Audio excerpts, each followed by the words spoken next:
So I'm going to remind you of our member duties. We are to advise TEA of unmet needs within the state in the education of children with disabilities. We comment publicly on any rules or regulation proposed by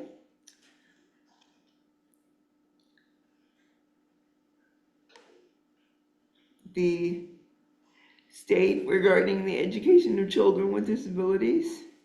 We advise CEA in developing evaluations and reporting on data to the Secretary. We advise TEA in developing corrective action plans to address findings identified in federal monitoring reports. We advise TEA in developing and implementing policies related to the coordination of services for children with disabilities. And we advise TEA in setting standards related to significant disproportionality determination. And the CAC is required to submit a report to the legislature biennially with recommended changes to state law or agency rules relating to special education, which is what we are finishing today.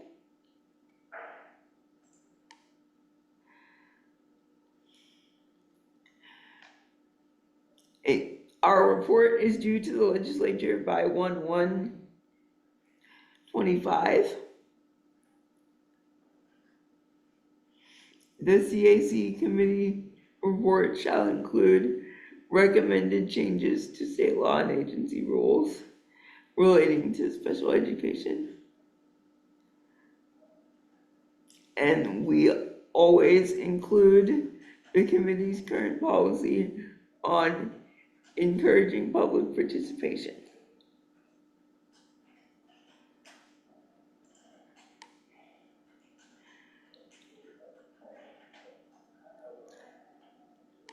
So what we are doing today, what we just finished, then TEA will give us updates.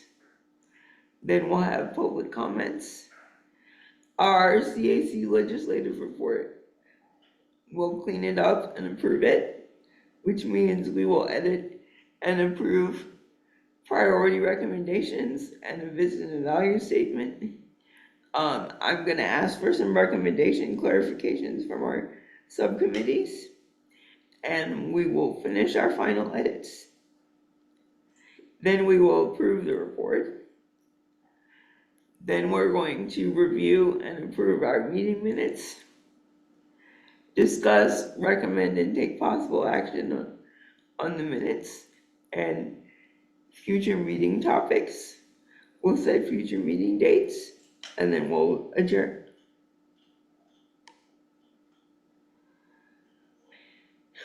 Stephanie, do we have any TEA updates? We do. So we will get started with those. So I'd like to welcome Kristen McGuire. She is the Deputy Associate Commissioner of Special Populations Policy and Integration. So she's here with us today to give us some updates. So Kristen, I'll turn it over to you. Good morning, everybody. I will be very brief because I know you have some intentional actions ahead of you with the report. I really just wanted to update you of a few rule amendments that were effective this week. We have some IEP facilitation rules that are in our administrative code. Those are at 89.1196 and 1197.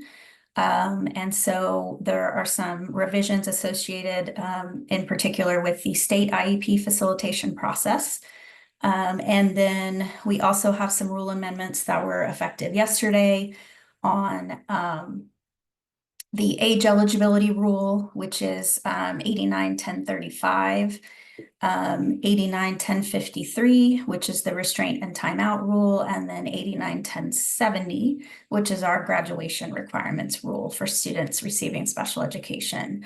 So those are the latest rule amendments, and that is, kind of the conclusion of the bulk of our special education rule amendments that we've made in the last year. So we have a lot of rule amendments that have taken place in the last year. So those rules kind of conclude the biggest kind of batch of those within the last year. We do have some still forthcoming, but not anything that will be kind of on this regular cadence that we've seen this last year. So, and then, of course, just in time for the legislative session. So on that note, as far as the legislative session, next week begins the timeline for lawmakers to start filing bills. So they will be allowed to start filing bills.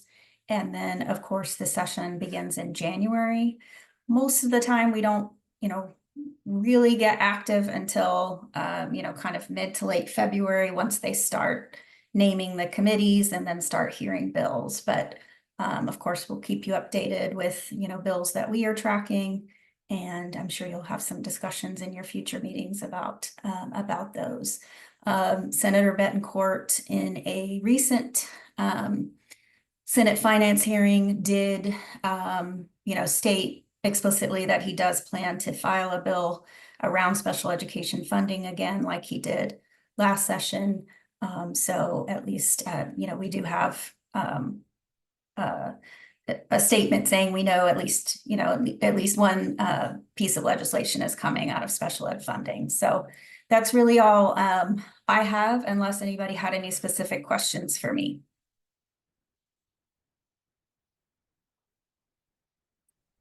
Kristen, this is Agatha Thibodeau. I had a question about the rule amendments, specifically for the restraint. Can you kind of explain what changed with that?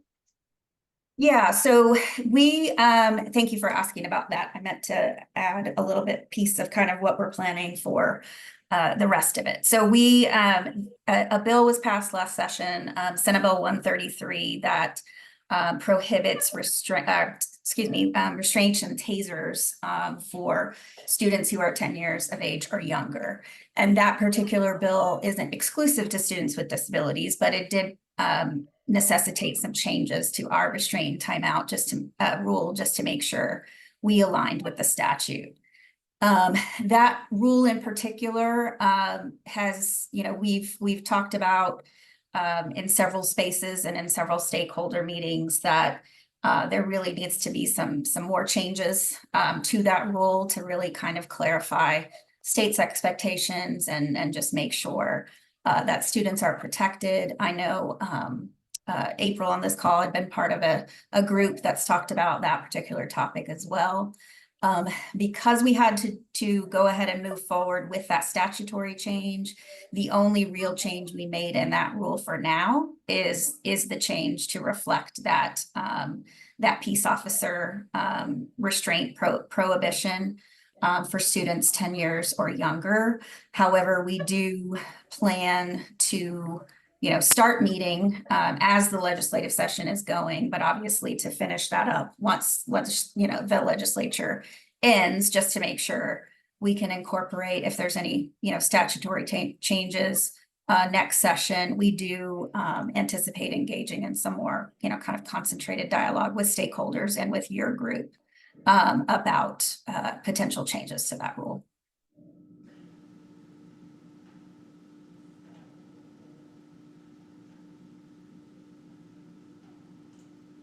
Anything else for me?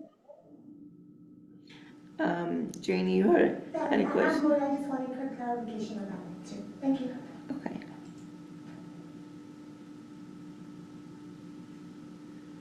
Any other questions for Kristen while we have her? No, doesn't look like it. So thank you so much, Kristen, for your time this morning. We really appreciate it. Of course. Thanks, y'all. All righty. Okay, Amy, I'll turn it back over to you.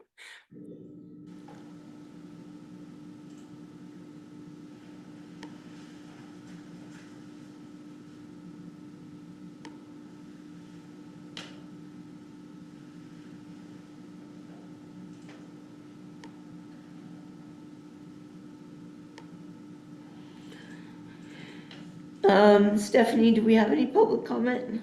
We do. There's a public comment by Molly, and I'm sorry, Molly, I will butcher your name if I try to say it. She sent an email on September 24th, and I forwarded to all of you. Hopefully, you've had an opportunity to review that. But she is here this morning and has made a formal request to make a public comment. So, Molly, I'll turn it over to you. You have 3 minutes.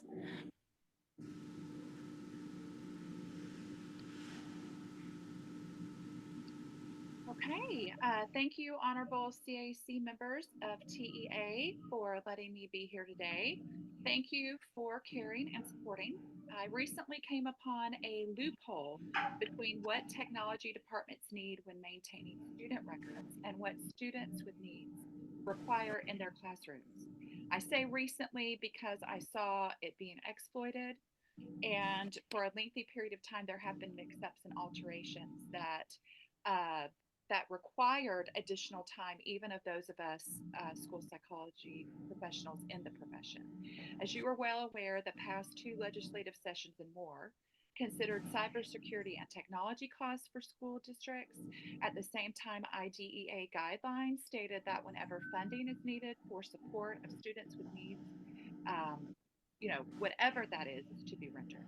When not requiring technology personnel to maintain the same ethical standards of fidelity of records, confidentiality, and more that are required as ethical principles to those that help give direct hours of care, the quality of care to maintain the database, transfer records, and keep records secure was lacking among some IT departments. There are some districts that do have their own IT personnel that are designated for special education departments. In smaller districts, they might not, and that's where the manipulation we found was occurring. Similar to the years when construction companies were trying to get more money to lengthen the time of construction contracts to maintain highways, some NIT departments have been appearing to lengthen the time to transfer and maintain databases that store records. I've even advised contract firms not to do that. And I have even said I will go with a lower price and possibly negotiate if needed if I'm asked to do more than what the contract terms state, which most end up doing. But I'm not waiting around to avoid helping people with needs to get a higher cost. And I've said that with everyone. Some examples include mixing dates and times of records, altering records, tampering with records, removing records, and more. In the name of helping students, the IT departments have been taken advantage of and or inappropriately been taken advantage of the IDA finance clause, yet not looking at all principles. Fidelity of records in IEP plans, reasonable maintenance, audits, validity, reliability, and more are addressed in IDA. The personnel funds and more of special education are intended to be directly for students and or intended to be value added in order to ultimately benefit students. Families probably want personal identifying information secure even if they don't realize it. And the IT misuse has been costly to families. Certain resources could have been extended directly to students if not having to provide an extended amount of security and maintenance. Both are needed. Great records at a low cost and attention to students. That's the priority. So please help close a costly loophole since school districts now incur added cybersecurity costs. At the same time, IDEA requires districts to use finances needed to help students with needs. Technology costs to maintain and transfer records increased. However, the IT departments do not necessarily have the same standards of care. Thus, mismanagement when transferring and maintaining databases. Please help. Thank you. Thank you for bringing this to our attention. Does anyone have any questions? I had a very hard time hearing what she was saying. Um, whenever we have public comments, can they get closer to the microphone? Yeah, that might be easier. I know that is what was emailed to us earlier essentially the same comment? Yes, and I am speaking remote. The last time that I uh, was available, I attended a CAC meeting in person. This particular one I'm doing remote. I had my volume all the way up So, but yes, Uh, it is in writing. It might be our technology in the room, I'm not sure. But yes, we do have a copy Okay, of what she thank you, said as well. I wanna put it in the notes, thank you so much. I got, some of it, but I like hearing everything, and I had a hard time. Just as a suggestion, whenever you do the public comments, get it a little bit closer. Thank you, but Yeah, I'll go through the letter. okay. You're welcome. Thank you. We will make sure to add what you found to our next report. Thank you.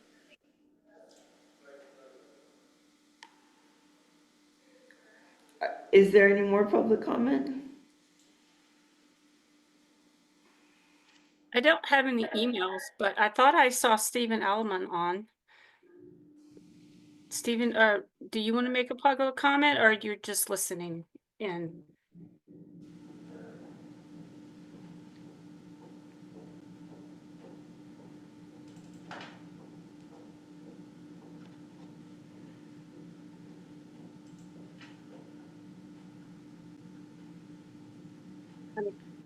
Okay, yeah, I don't, no public comment today, says Stephen. So, okay, that's all the public comments that were emailed to me. Okay, so on to our legislative updates then. So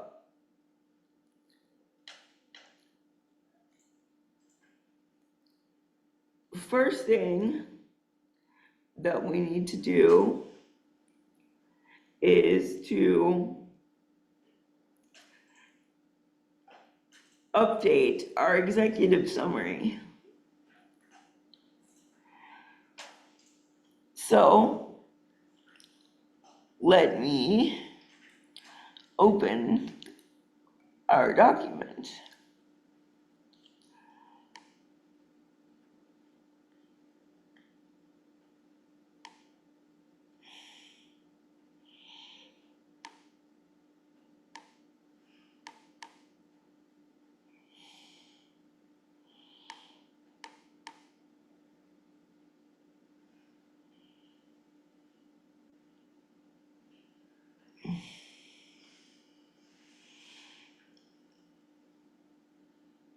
Amy, I'll mention, I think we got everybody's bio in the member section based on what's available on TEA's website, but if you would like, your little blurb to be different, let us know today. I would also add to that, if you want your bio to be different, if you can email whatever you want that to read to me and CC Aaron, and then I can get it updated on TEA's website for the CAC. Okay, thank you. Thank you, Stephanie. Sure.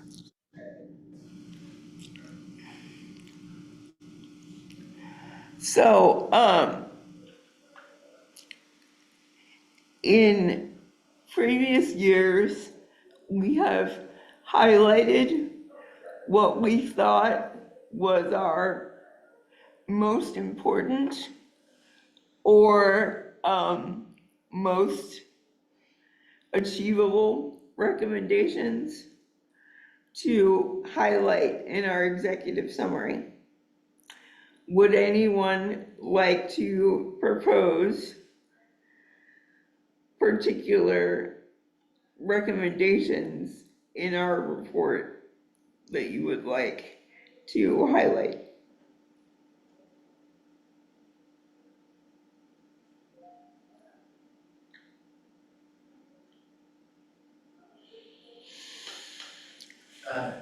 Amy, this is Aaron. I definitely think, given the pervasiveness of an ongoing issue with salaries and hiring and retention of special education teachers, as well as it sounds like, based on Kristen's report, that finance is going to be, special education finance and how it's gonna be done will be on the agenda for the legislature. I definitely think probably first and foremost, our recommendation around, salaries is probably, one to make sure we're highlighting. Okay.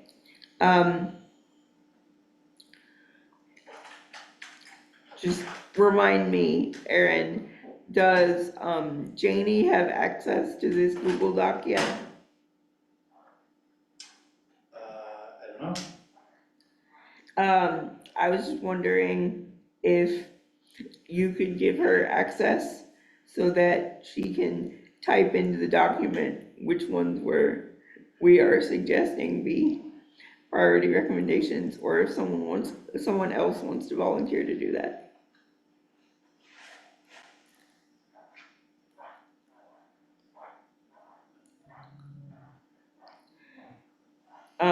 Is there anything else that we need to highlight?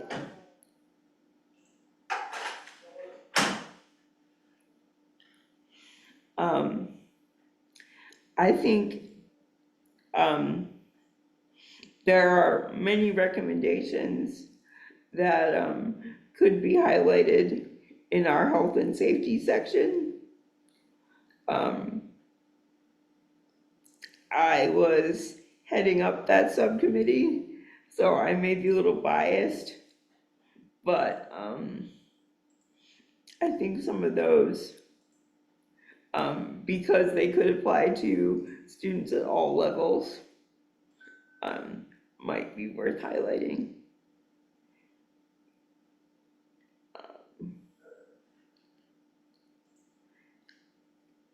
Given our public comment, maybe we should highlight one from our digital section.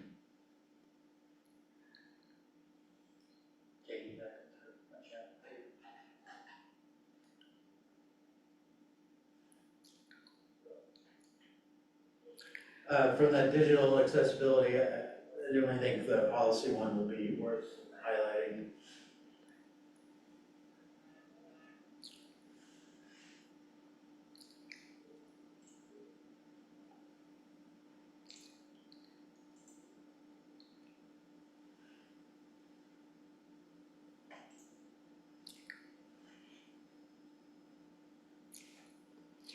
And since our restraint policy recommendations appear in health and safety and behavior, are pretty similar recommendations, perhaps since it covers two topic areas and was a pretty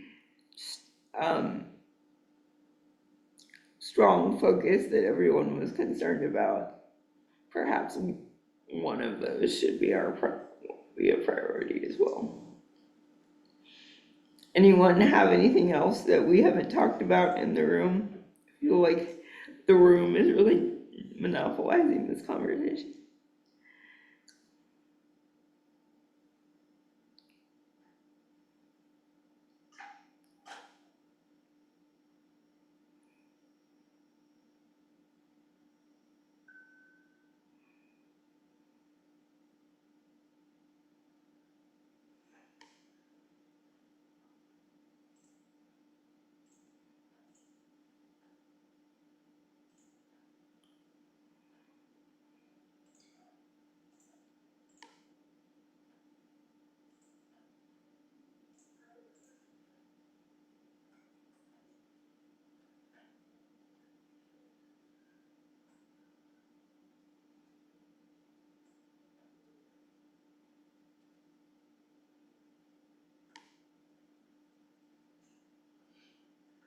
So I heard salaries, restraints, accessibility policy.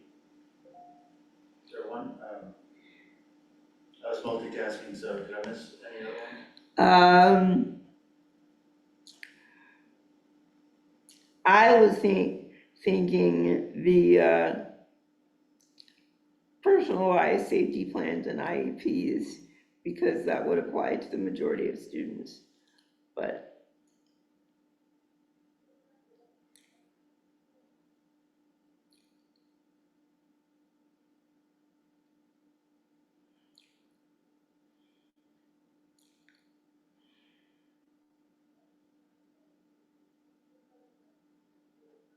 Which section is that in? health and safety.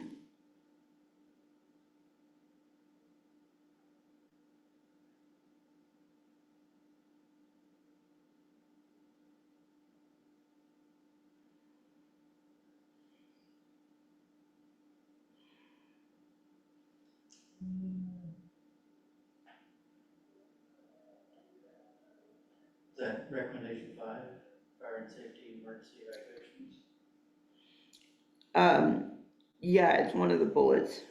That one bullet.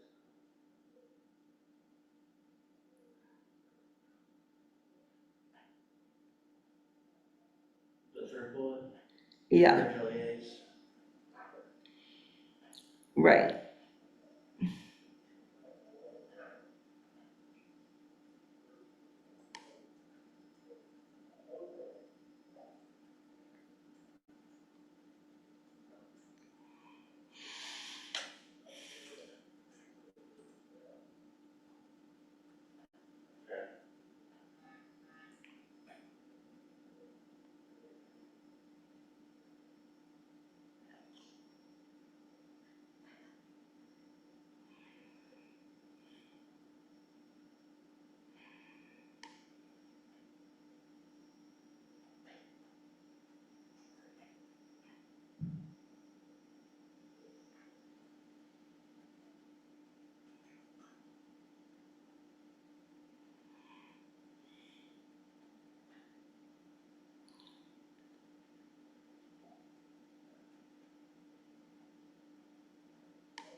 I appreciate y'all coming today, even if you are quiet, so we have quorum to get this approved.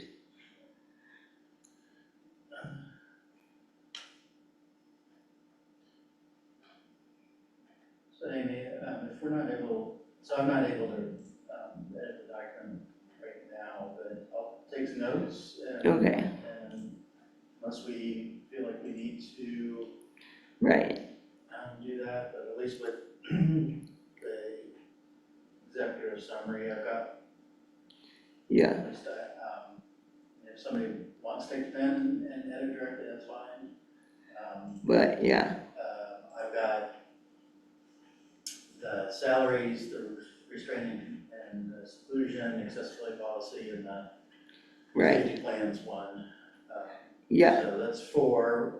There's no magical number. Obviously, we're just trying to yeah. highlight a few. So. Is there a giant subject we're forgetting that needs to be 5? I want to make sure we don't forget anything that's highly important. Not that there's anything in our report that isn't important.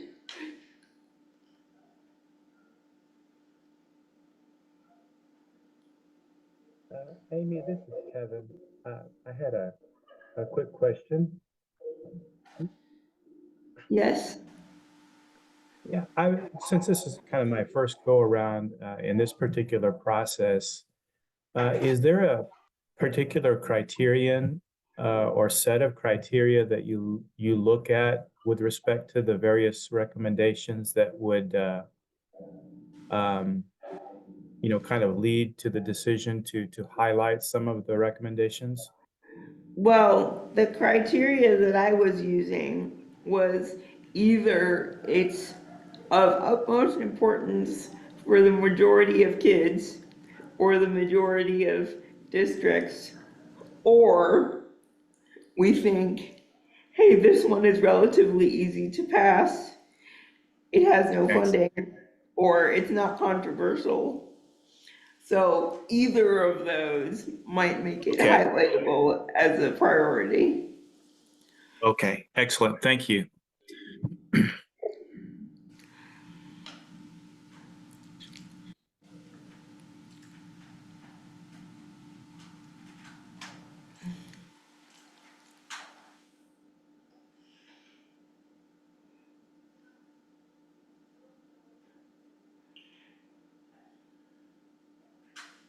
Amy, the next thing I noticed is recommendation 5 had some highlighting. I think you.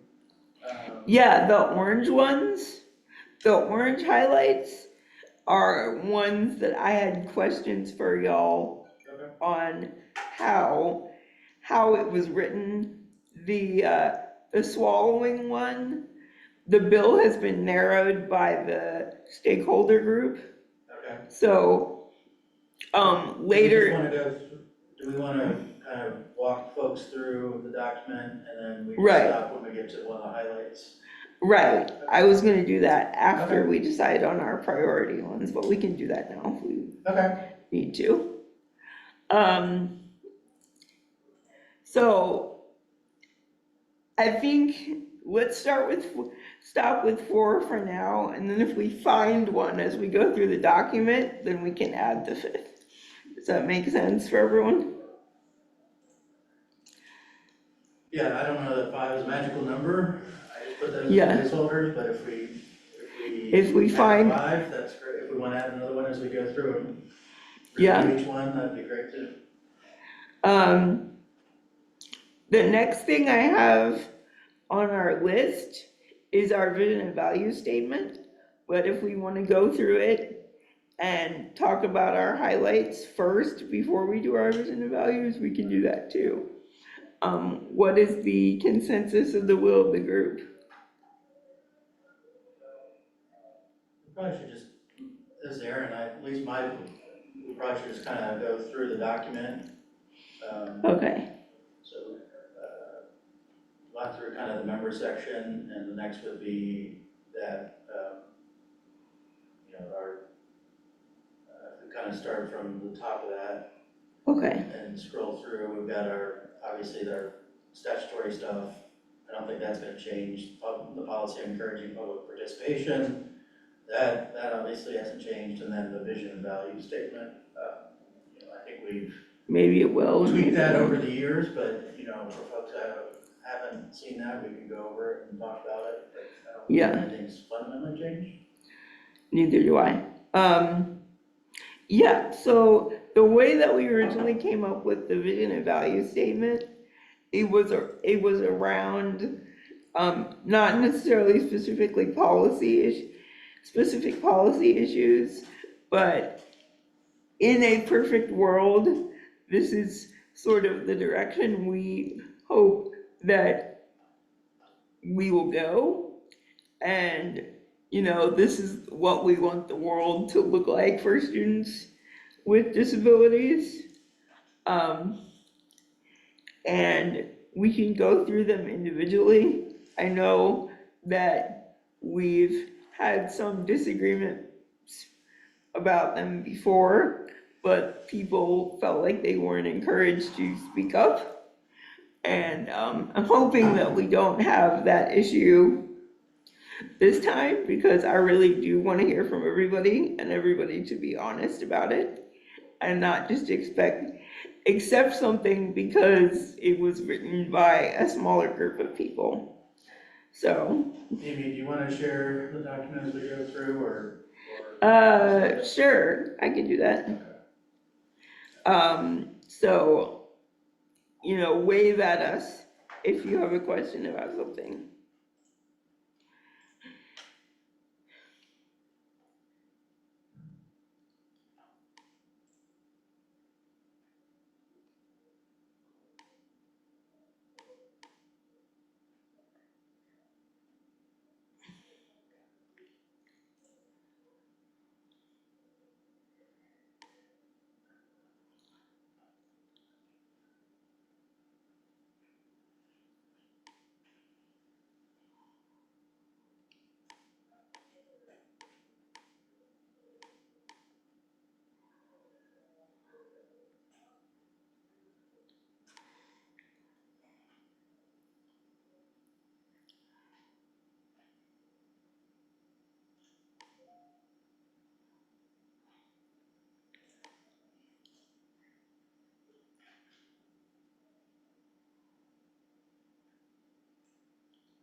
Amy, April is asking if you can drop a link to this document in the chat. Erin, can you do that for us, please? Thank you.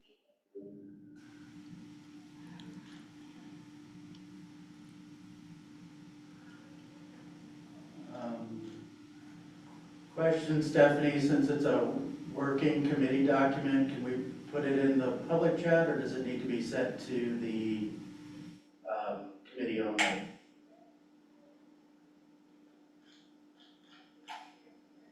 Well, you can email it to me and then I can just email it out real quickly so everybody can check their emails if you prefer to do it that way.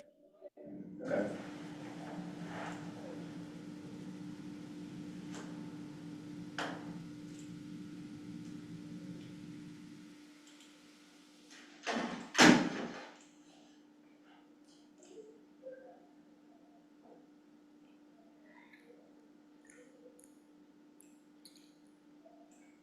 Do you want me to wait till everybody has it, or do you want me to start now?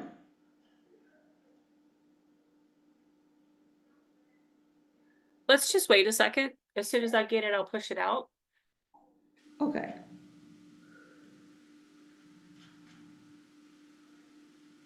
If you go up a little bit on your document, people can start reading the vision and value statements.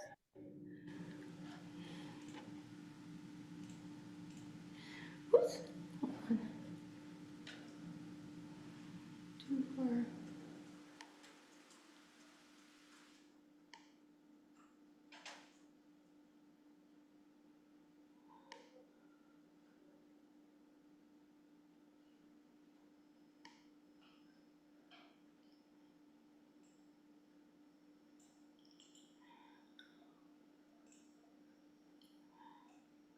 Can y'all see now? See part of it. I think if you, your page is not all the way maximized. Okay. Try this.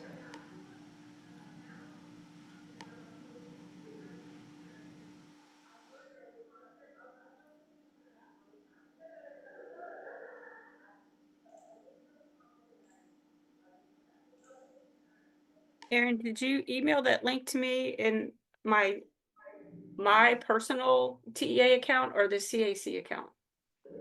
I just put it in a direct message chat to you within Zoom, and you can then email that out. Oh, sorry, I didn't see that.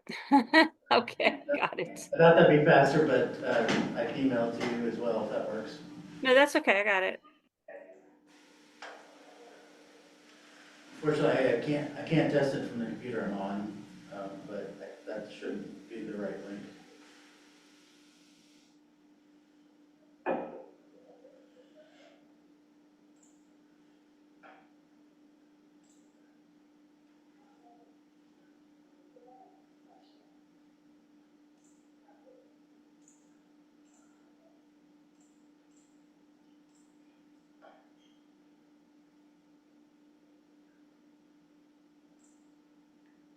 Okay, I just sent that out to everybody. You should get it in a second. Thank you. Test it. Yeah, test it. Let me know if you can't open it.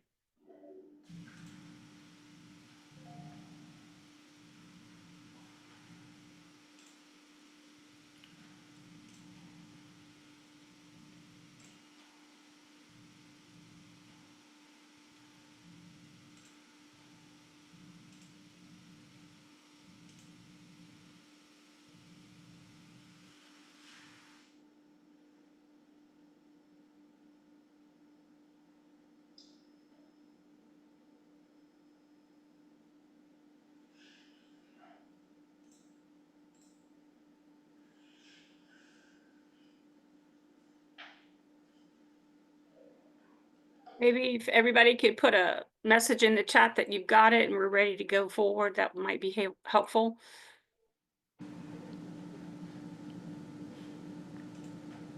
I know it came in on my phone, so. Okay.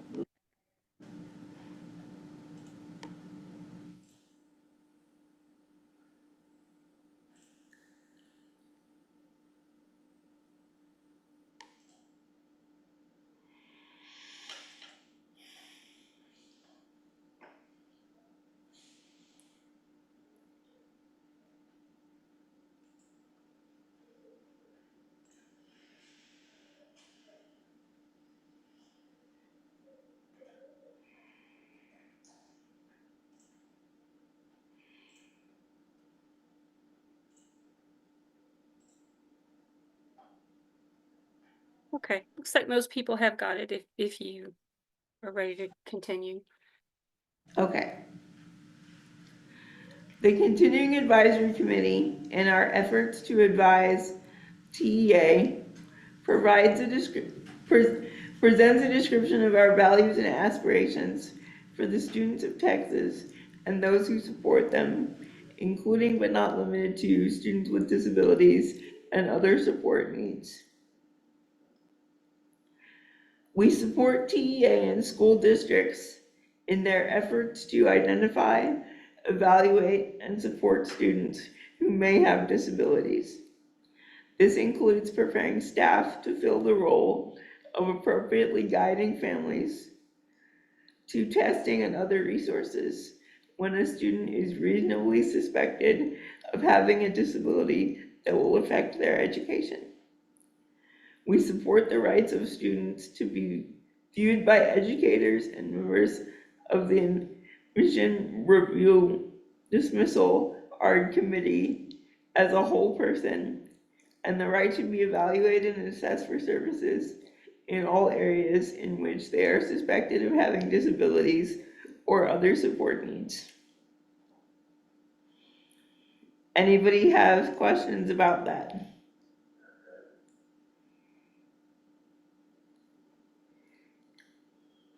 No. We support efforts to disentangle the identification process with concerns about the financial and staffing resources needed to serve a subsequently identified student. We applaud TEA's recognition that failure to identify a student due to academic standing, funding, or other resource-related concerns has widespread and long-term ramifications that reach well beyond a student's time in public education.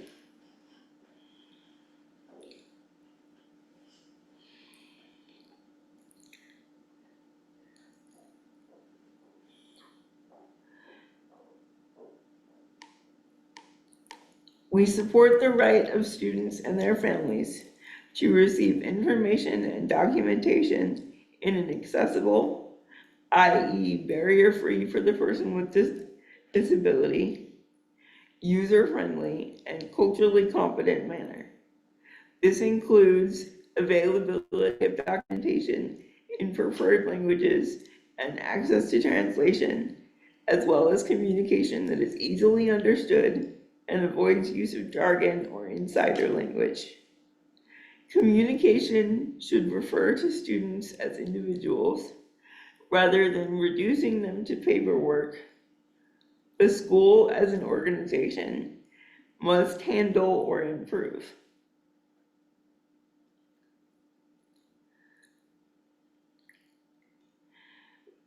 We support efforts to ensure that every public education staff member is prepared to interact with every student in school to some degree.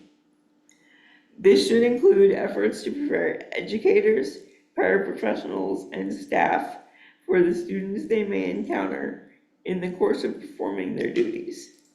Special education services are no longer relegated to specific locations with specialized staff, and instead, students are being educated across multiple settings with access to a range of graduation plans. Like their peers, an identified student's school day may include support during participation in advanced placement, gifted, or endorsement programs. Amy, can I go back to the paragraph right before that really quick? Yes. That last sentence, communication should refer to students as individuals rather than reducing them to the paperwork of the school. That seems negative. I don't know, I've reread it a couple times. It seems like all districts, like we're making a statement that all districts are treating them that way.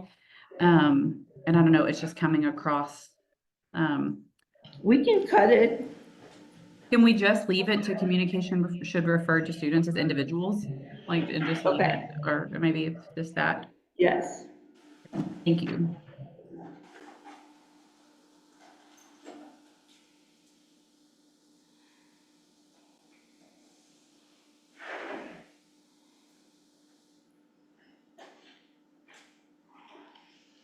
Anything else on the end of this page?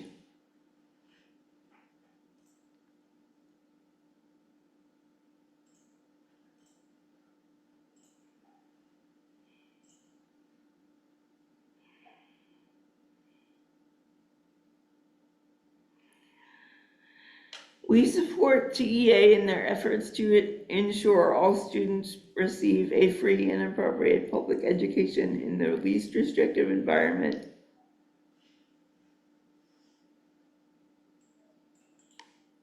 With adequate and appropriate supports as agreed upon by the ART committee. This should be a strength-based and individualized plan that is future-oriented and student-centered, based on personal goals, desires, and should include specific support needs related to each student's education, to include both academic and non-academic school activities.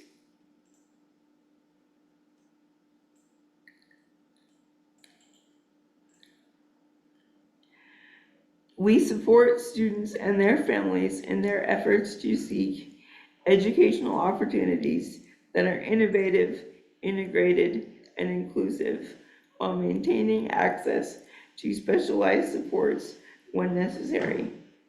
We support creative educational program where entry is based on individual student characteristics rather than using eligibility criteria that is purely diagnosis based. Any discussion on these two before we scroll?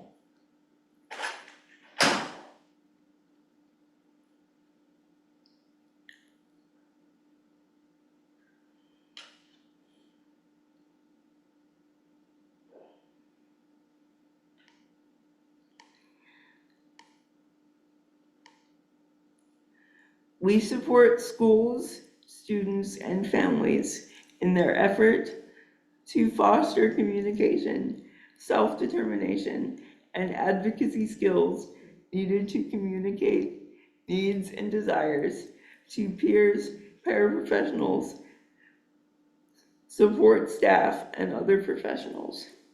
This is vital to aid students in their learning at school and to prepare them to continue to contribute to their communities as they transition to adult life. Anything on this one?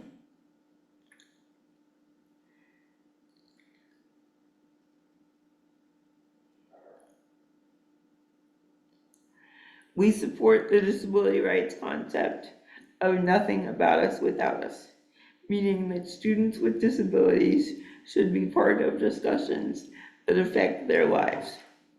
We believe that decisions about students with disabilities should not be made by personnel that do not have disability-related knowledge and experience, nor without active input from those closest to the student, and especially in decisions regarding placement and long-term planning. Any discussion? My only thought on that one is, and we say it kind of in the second part of it, but where it says decisions not made by those without disability related knowledge, I think about our gen ed teachers who may not have disability training, but they know the student well. Yeah, that's why we have the act without Oh. active input from those closest to the student. How about and or? That would be great. I think if that's perfect for however to include those both. Not saying that it's one or the other, but it's all. Right.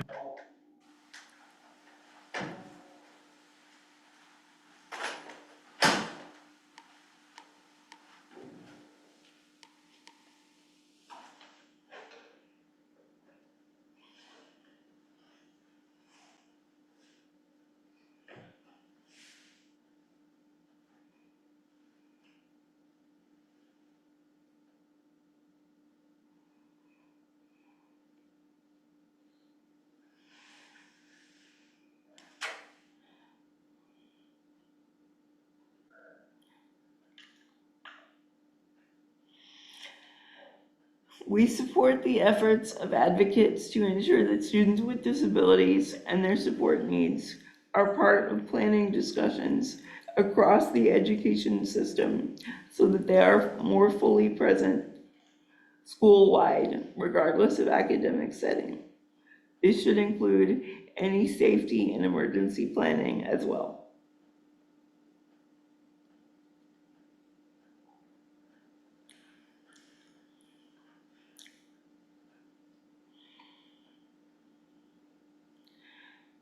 We support efforts to implement safety plans for the benefit of all students, including plans that are designed to support the individualized safety and emergency needs of students with disabilities on each campus. We also support the right of students to avoid being unfairly targeted by threat assessment teams because of specific diagnoses rather than individual student characteristics and actions. Any thoughts on these two?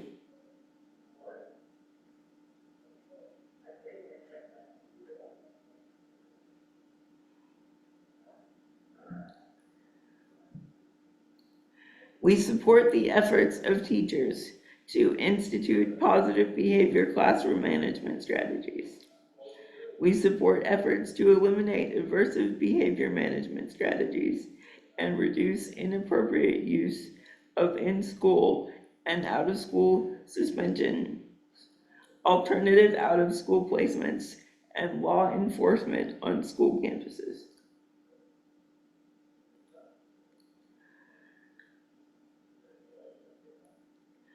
We support efforts to make education adaptable and accessible to every student so that they are adequately prepared for a rapidly changing world, including access to technology and virtual learning. We support efforts to balance widespread and user-friendly access to technology with privacy concerns, as well as making digital curriculum accessible and usable with students with a variety of disability-related support needs.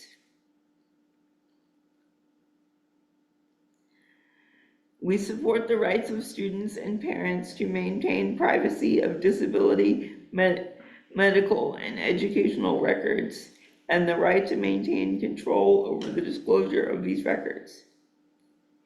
We support the creation of opportunities for students to learn about consent, disclosure, and self-determination regarding personal information, as well as opportunities to practice these skills. Any discussion? Amy, this is Adrian.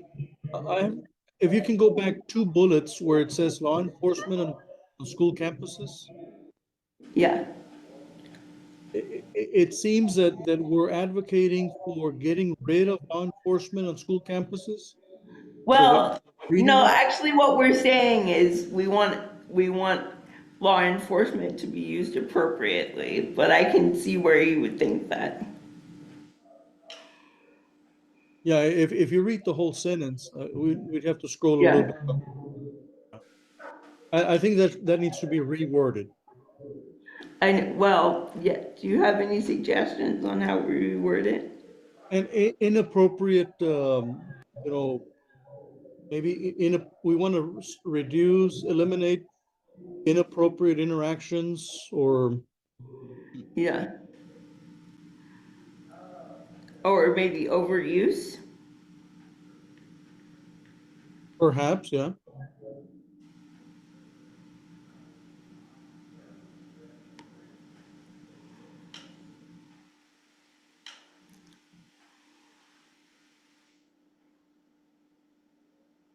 Or increased training of law enforcement? Well, in the whole sentence, you're talking about getting Yeah, rid of certain things. So yeah. How about, and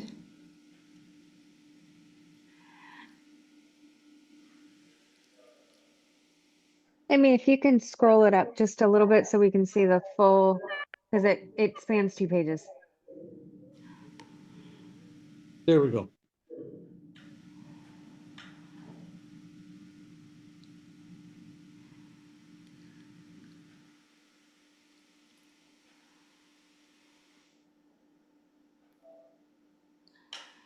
For me personally, I would just get rid of dealing with law enforcement on school campuses, but that's just me.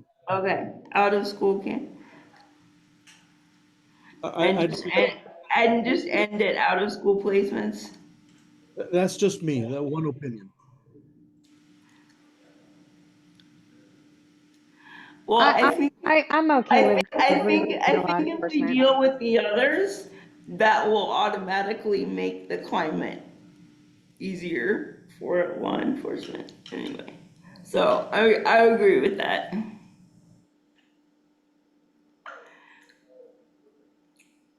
And it makes it non-span 2 pages.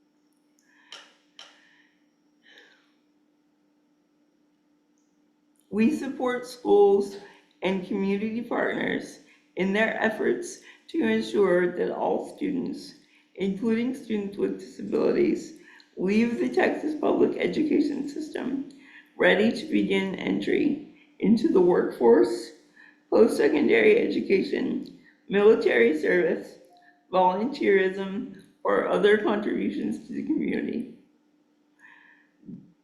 This should include work studies, internships, or other transition-focused experiential opportunities as part of the educational curriculum. We support efforts to create opportunities for robust transition planning as a key component of our teams during secondary education. Thoughts?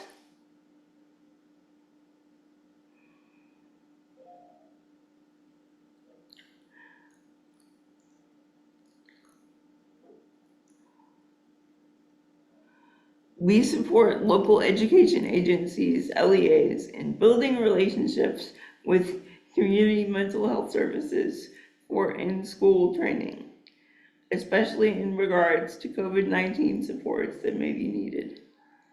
This is a good opportunity to reinforce the ideals of trauma-informed care in education for students, families, and staff.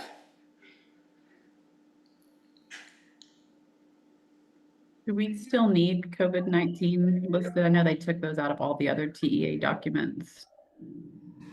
That's true, but we still need to care about trauma-informed care. So we could take the COVID-19 part out and leave the rest of it.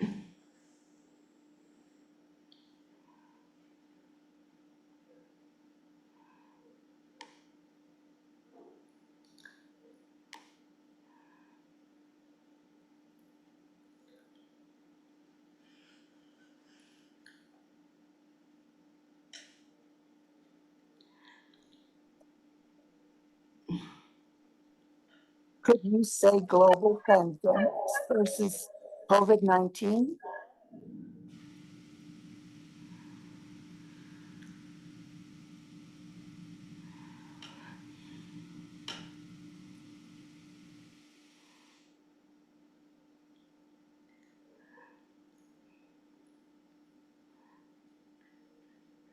Maybe. Take out especially? In regards to global pandemic supports that may be needed. I don't, maybe that's too specific, not sure. Right. How about in regards to supports that may be needed?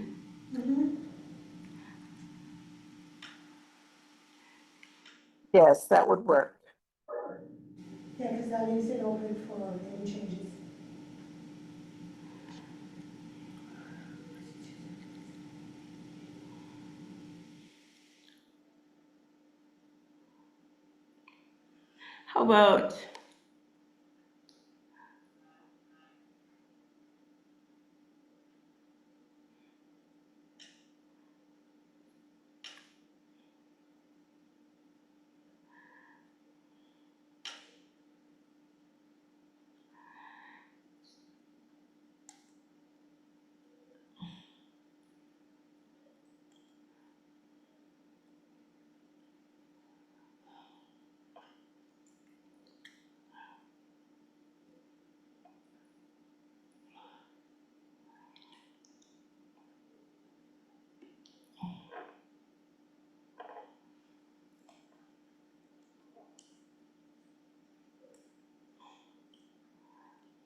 How about that?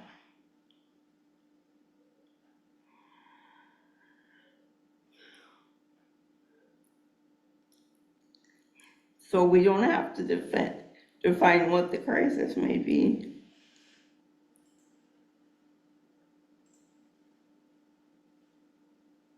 Or is that too negative?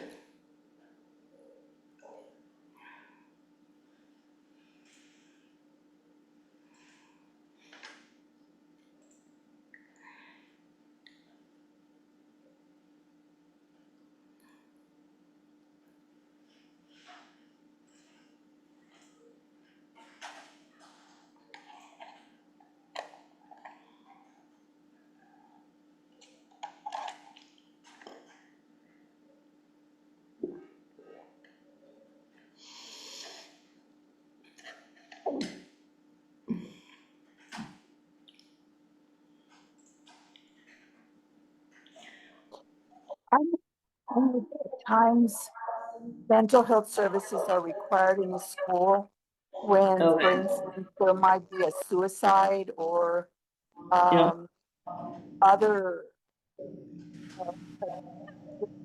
thing that might happen in a school. Mental health professionals from the community come in and assist with that Right. trauma that has just happened in a school. I don't, so that's just an idea. What if we just take the last sentence out?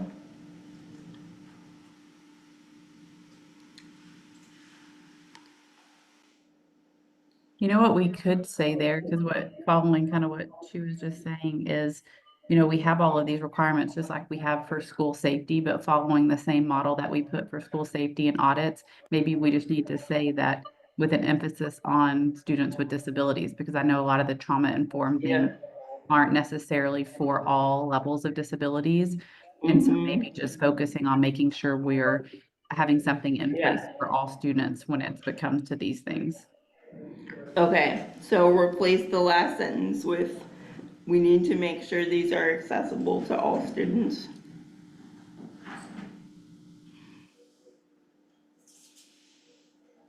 Or just like with an emphasis on serving students with students with disabilities during these services or something along those lines. Somebody may have a better way to word that, or maybe however we worded it up in the school safety audit.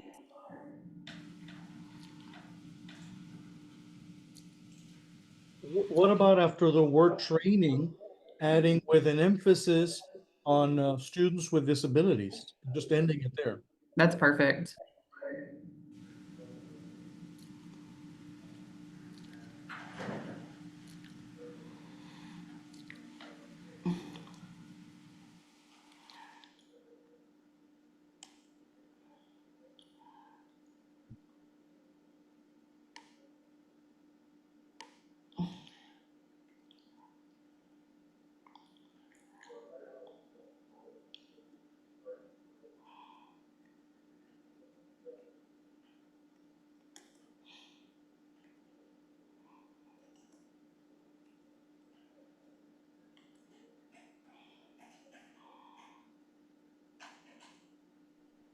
While y'all are wordsmithing this, I just want to give you a feel-good moment. We have a guest speaker here today for our adaptive PE conference. It's Chris Nickick. He's this young man with Down syndrome that was the triathlon. I just want to turn my computer so y'all can see him really quick. It'll make you feel really good. He's up at the front, like doing a big presentation. That's why it's people been moving in and out of here. It's been so motivational for the Region 10.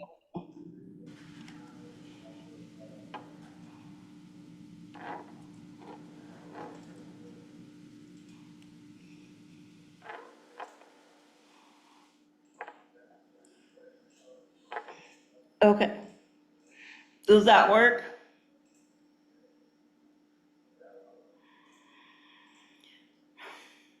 Because I don't want emphasis to sound like we're including students with disabilities to the detriment of other students. We're just paying special attention to the fact that we're including them.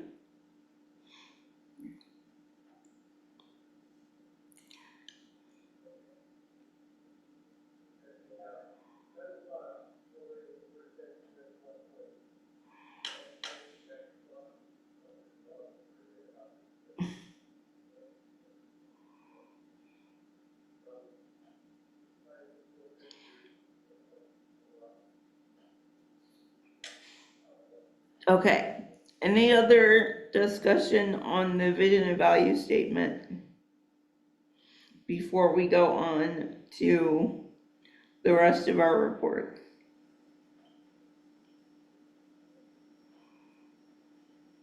May I make a suggestion? Yes, Stephanie. Yeah, we've been meeting for about an hour and 15 minutes, so could we take a brief 10-minute break? Yes. Okay, so if everybody could be back at 10:25.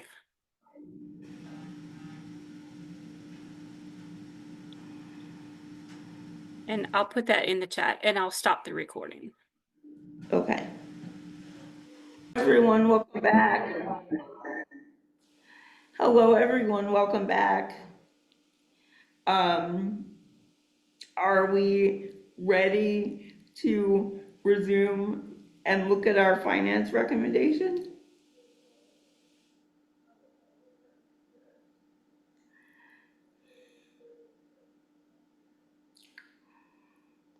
I didn't have any edits to this one, but recommendation 1 is we recommend that the state of Texas offer a partial loan forgiveness program for every 5 years of service as a full-time special education teacher in Texas public schools. Many teachers are now graduating with loan debt. A loan forgiveness program will certainly incentivize teachers to remain on the job. We further recommend that the state provide funds that will be used specifically for salary stipends for special education teachers. School districts provide many stipends for variety employees, given the responsibility and duties that special education teachers encounter on a daily basis. It's imperative that we consider providing school districts funding for these stipends. I'm wondering if some of these second sentences in these paragraphs are better left in the background, because they feel like background to me, but that's just my opinion. Anyone else have thoughts?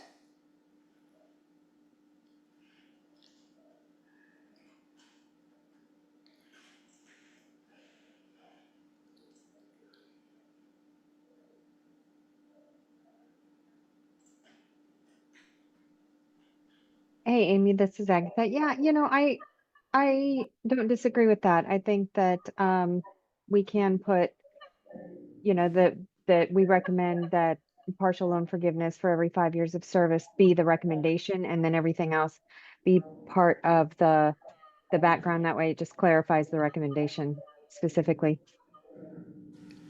I guess, Okay. except the only thing that I would say is that the second sentence is talking about, or the second paragraph is talking about stipends. So that's separate from loan forgiveness. Is that accurate? Is that the intention?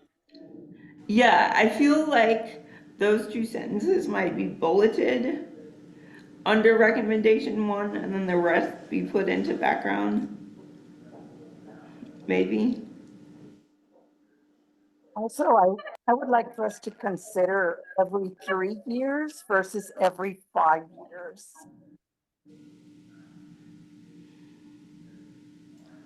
It's just, seems, 3 it is easier to get to than 5 in one district. Oh, it's just throughout the public schools, okay. Kind of the way I read this is the part about the first sentence, we recommend, is the recommendation. The next 2 sentences are background. And then we further recommend, obviously, is a recommendation, and then the school districts provide, and those next 2 sentences are background as well. Exactly. So do we need to move them down into the background?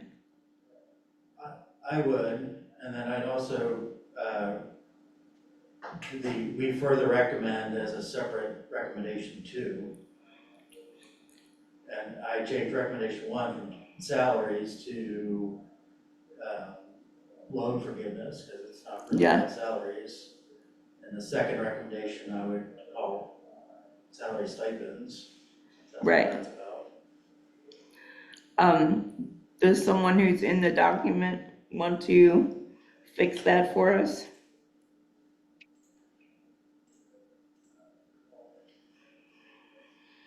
And, or else, you know, we could just call the recommendation financial incentive. Right. But we still need to move things into the background. Certainly.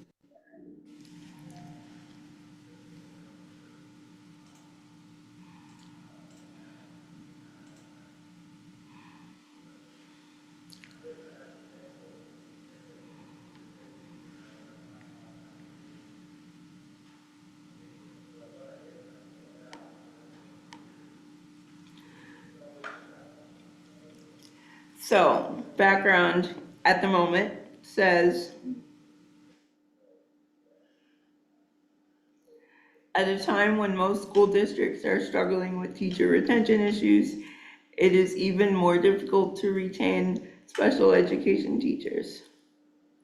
A 2019 study by the U.S. Department of Education, Institute of Education Sciences, National Center for Education Evaluation and Regional Assistance, and the Regional Educational Laboratory Central found that the turnover rate of special education teachers was 11% higher than those of general education teachers.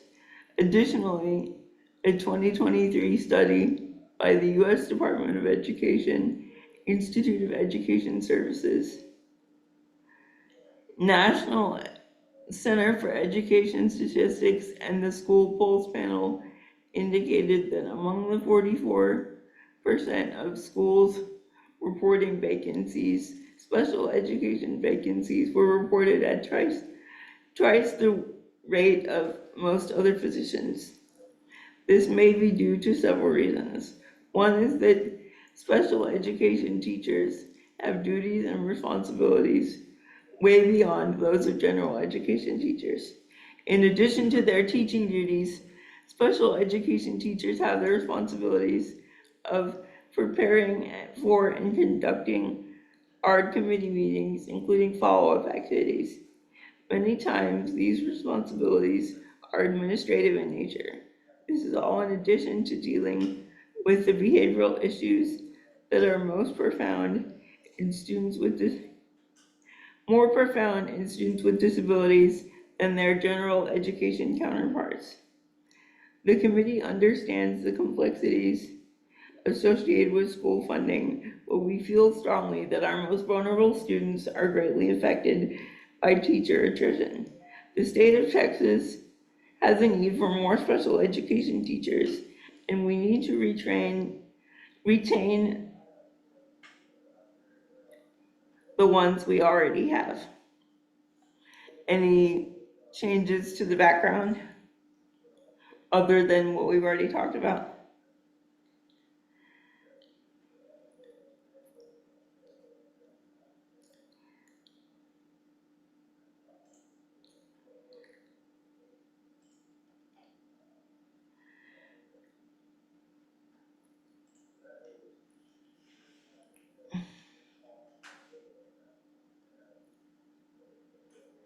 Recommendation 2, cost of full initial individual evaluations, FIIE. Hey, Amy, I'm sorry. Yeah. Just real quick, in that the sentence that talks about many times responsibilities are administrative, this is in addition to dealing with, maybe instead of saying dealing with, because that to me sounds just a bit negative, maybe responsible for. Responding to? Well, instead of saying that the special education teachers are dealing with behaviors, maybe are responsible for behavior. Responsible for managing? Yeah, yeah, that just sounds a bit more positive than dealing with, in my Yeah. opinion. It's somebody can have, may have a different opinion on that. Yeah.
Is that better?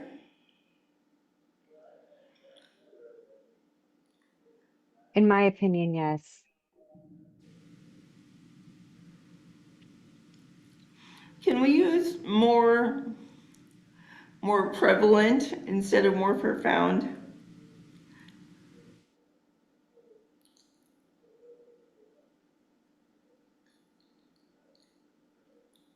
Because I feel like profound has the connotation that they're unmanageable. Yeah, I think prevalent is good. Yeah.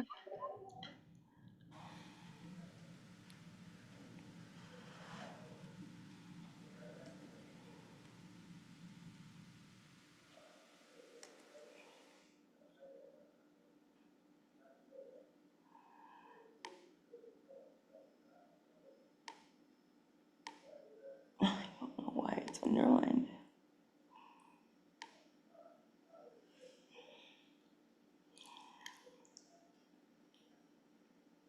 Okay.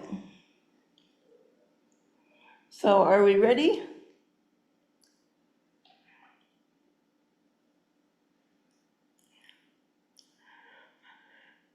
We recommend that the state of Texas consider providing formula-based funding to school districts based on the number of FIIEs conducted each school year. Maybe conducted during. Have we defined FIIE yet before we've used it? Yes, we did in the first recommendation.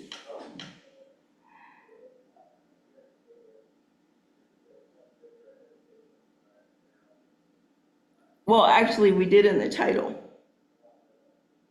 Ah, there you go. Thank you.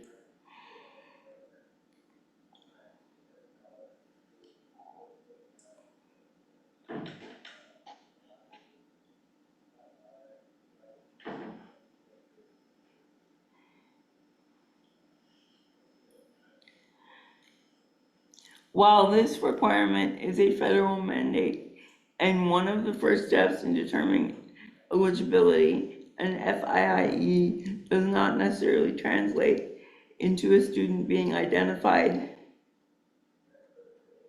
as needing special services.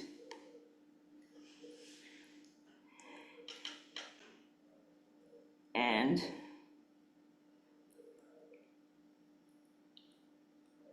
receiving.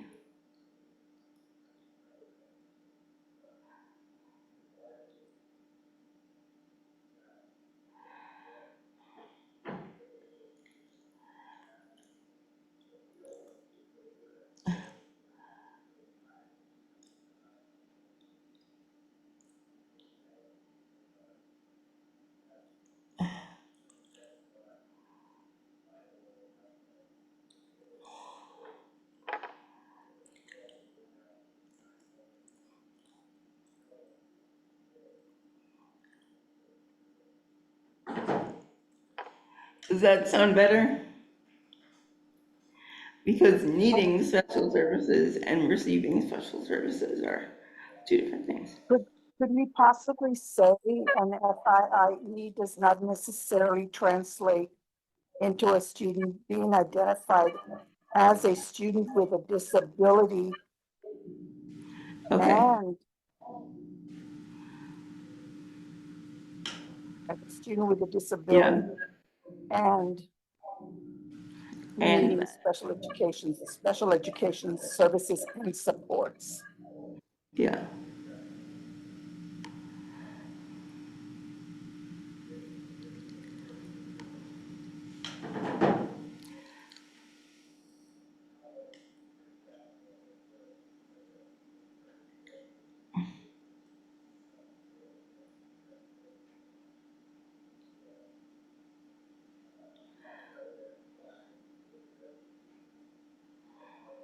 You could say as a student with a disability that exhibits an educational need for special education services and supports.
Better?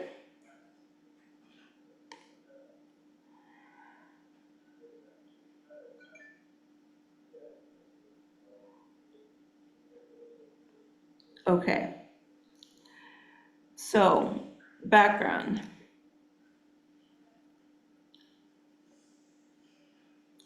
According to the website Texas Sped Support, the Individual with Disabilities Education Act, IDEA, requires LEAs to conduct an initial evaluation when there's suspicion that a child has a disability and a result of that disability needs special education and related services.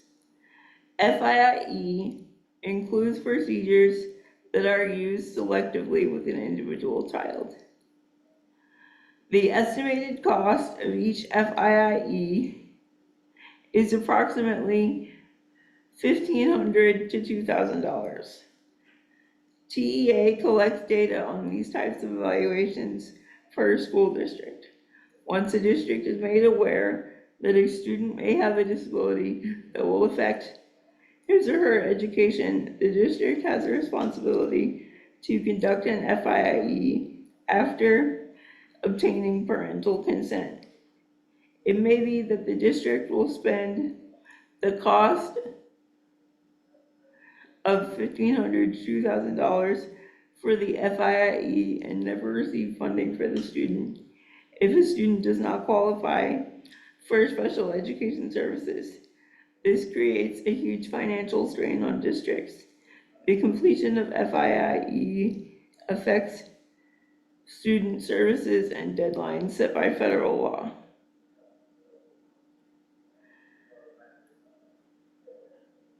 Thoughts?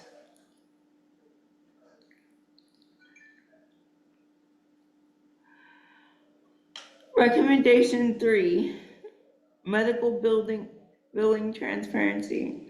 We recommend that school districts receiving SHARS reimbursement be required to share at a public meeting information about their SHARS reimbursement, and to notify parents about the exact services that are being billed.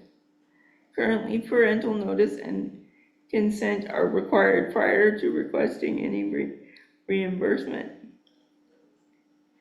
Schools are not currently required to present this information to the public. I feel like that last sentence should maybe be in the background.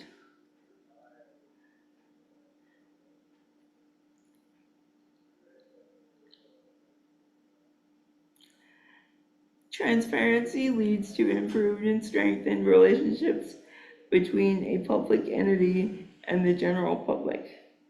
At this time, schools are allowed to participate in the School Health and Related Services SHARS program to request reimbursement for Medicaid health-related services.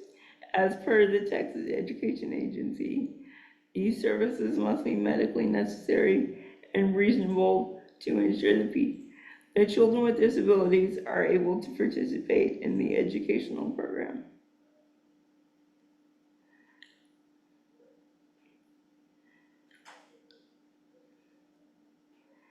Recommendation 4, funding for interpreters. We recommend that TEA conduct a survey of sign language interpreters to determine prevailing market pay rates across the state for students with disabilities in K through 12 education, including for regional day school programs for the deaf. Further, recommend using the survey data to inform LEAs about expected pay rates for certified, qualified sign language interpreters, as well as guide the funding requests for the regional day school programs for the deaf that adequately supports hiring and retention of certified and qualified sign language interpreters. Okay, I think we should split those into more than one recommendation, as we did with the other one. Do people agree with that?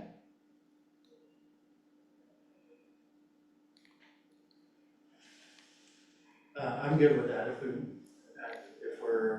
we want to use just a general one recommendation per thing and not a further recommend, so. That's two separate. Right.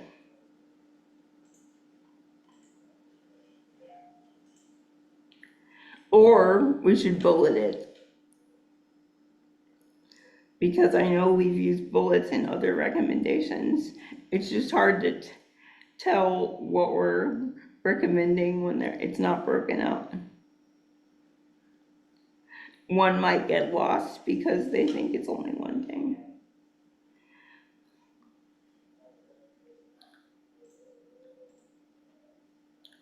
Rebecca? Hi, this is Rebecca Lopez from the Governor's Committee on People with Disabilities. I just put it in the chat, but the Governor's Committee on People with Disability did do a survey of educational interpreters back a few years ago. And so I just put the report with our findings in the chat for y'all if you wanted to look.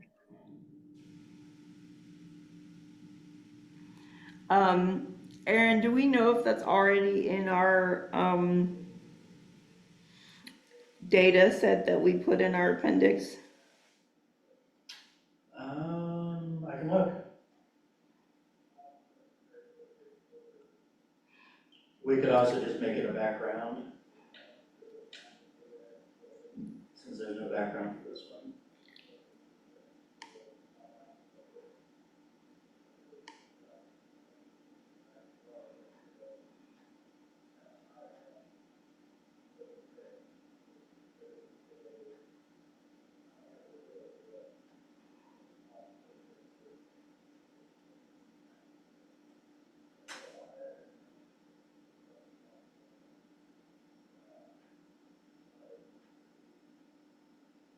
I'm not seeing anything in the appendix. Maybe we should either put that in the background or the appendix. This is Rebecca again. Our report, it's just 3 pages and it has a couple of graphs in it too. So it might have some good visuals for people or for your. Yeah.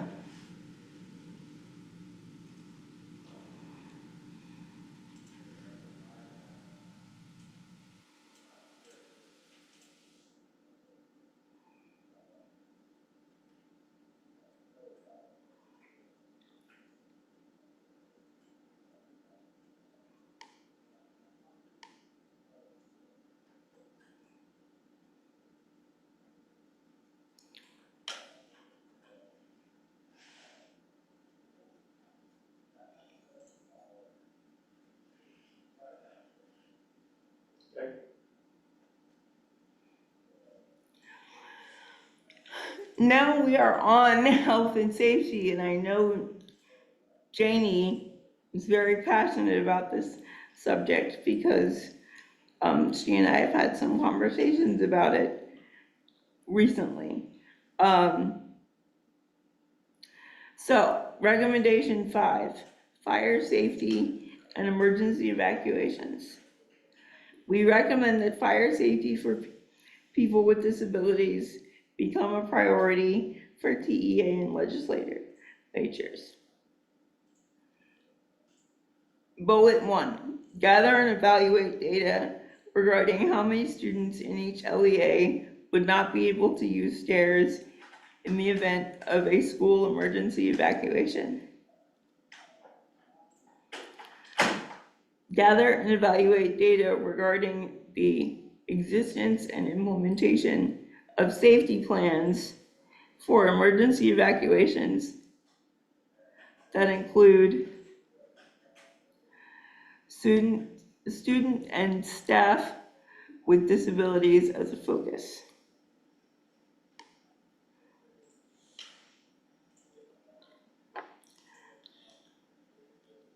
Determine whether people with disabilities are included in live evacuation drills with the rest of the school community. Encourage LEAs to develop and implement safety plans for students whose disabilities may impact their safety and ability to evacuate during emergencies. A possible approach may be to develop a supplement to IEP plans similar to supplements for other disabilities, such as autism and visual impairment. Possible language for this exists within HB 195 from the 2023 legislative session. Explore the feasibility of a separate funding stream for emergency evacuation equipment that is not tied to either student-specific funding or funding that would otherwise be used in the direct education of students, neither special education funding or general education funding. Background. Many students who use wheelchairs have reported being left out of emergency drills or being denied access to emergency evacuation chairs in both public schools and in institutions of higher learning. Lack of access has already caused at least one diagnosed case of post-traumatic stress disorder in a student who used a wheelchair who was left behind during a fire emergency. Plans need to be developed and implemented to guarantee the safety of people with disabilities on school campuses on an individual and campus-wide level. Okay, thoughts before we move on?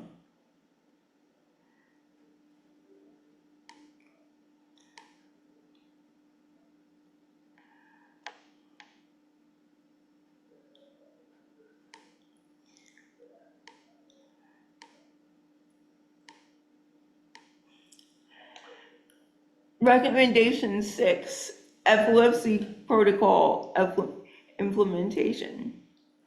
We recommend that school-wide epilepsy procedures be developed and shared with all staff and interested parents and that epilepsy safety plans be included as part of the IEP process for students with an identified need.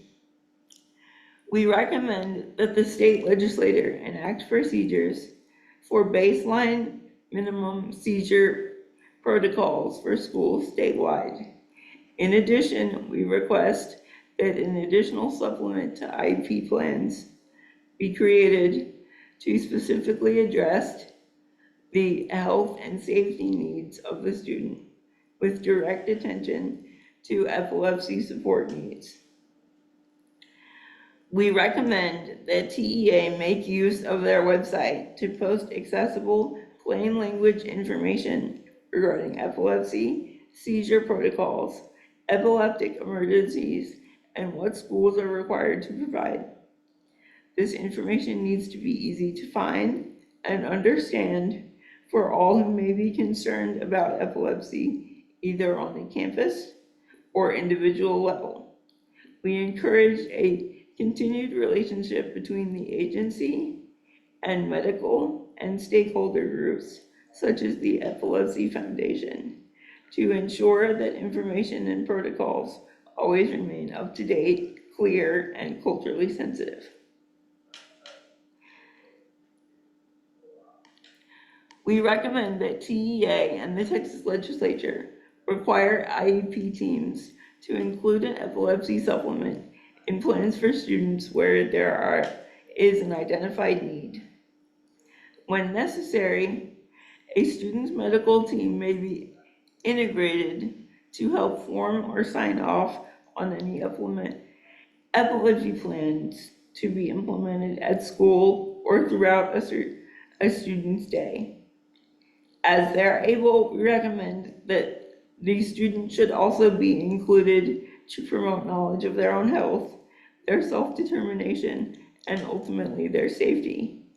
To achieve this, information needs to be available to students so that they may be able to learn about their needs and how to speak up for themselves in regards to their care. Thoughts so far?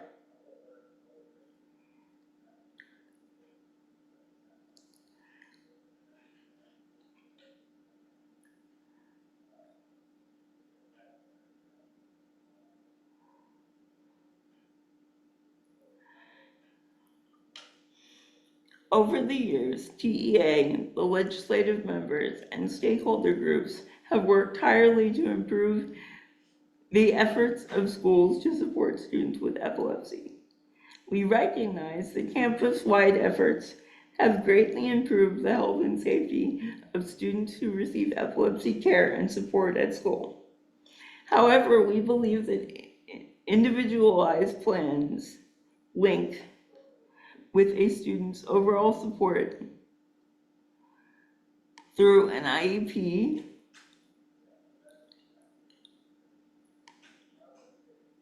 or 504 plan would be more effective at ensuring that a student has less time in health crises and would spend more time learning with their classmates.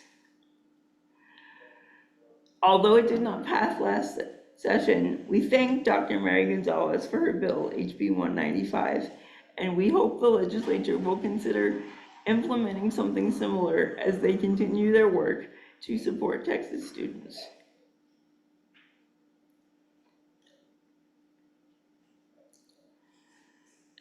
Any thoughts?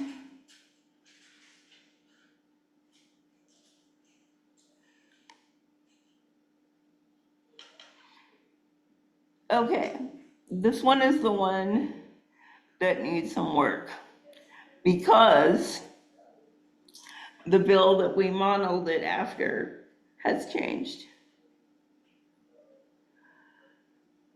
Okay, this is what the original one said, and then I'll talk to you about why it's orange. Recommendation 6, swallowing protocol. We recognize that students be evaluated for feeding and swallowing disorders if there is either a known issue or the IEP team has concerns. Any member of the team should be encouraged to bring observations to the group. A student should be evaluated based on observations by an interdisciplinary team. The group that's writing the bill that matches this recommendation has decided that that would be too huge an ask for schools. And they're saying that we only want to do swallowing disorders, and we only want to do if there's already an identified need for this time. So my recommendation is we take out feeding and we say that just like the epilepsy bill, we add a question in the IEP process that says, does your student have an identified swallowing disorder, or do you think that they have swallowing issues? And then a diet modification plan may be initiated at school because the parent says, we already know there's an issue. And then the rest of these bullets would remain the same. And we also take out feeding in this fourth bullet as well. Are people agreed to that? Because it'll match the bill that's about to be filed this session.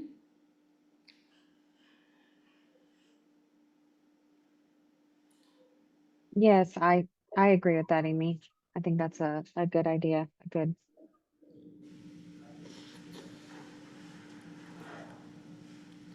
Okay, so I'll go ahead and do that for us.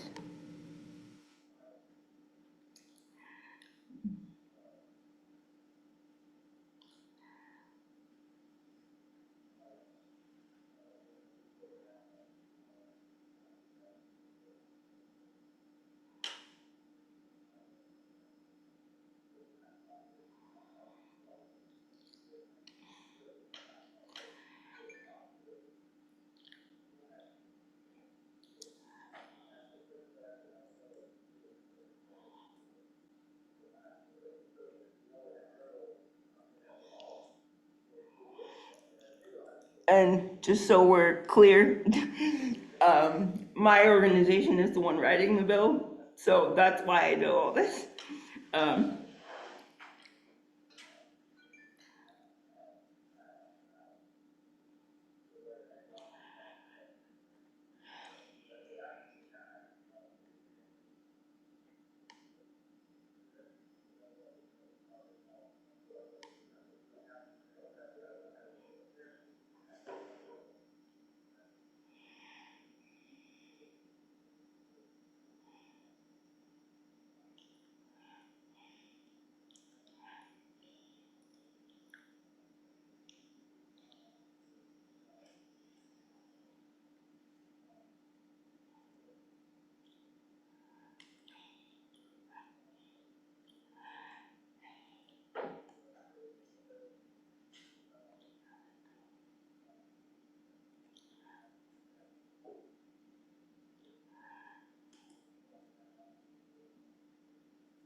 Okay. So the background now reads, students with neurological disabilities such as cerebral palsy, autonomic dysfunction, autism, etc., may experience comorbid issues with swallowing. Unfortunately, many of these cases go undiagnosed, often hidden underneath the primary diagnosis. Left untreated, this issue may cause pulmonary and gastrointestinal illnesses, which will lead to compounding poor health and increasing school absences, which could progress to learning loss. All of these continuing health concerns can be reduced or alleviated with identification and treatment, which is done through an SLP or OT team by observation of a student. Students are required to learn, they are required to be at school, they are required to eat at school, and therefore we need a way for all students to maintain their health and safety while eating at school. We believe a focus on identifying struggles with swallowing will keep students with disabilities safe while eating in school and prevent opportunity lost from illnesses and school absences.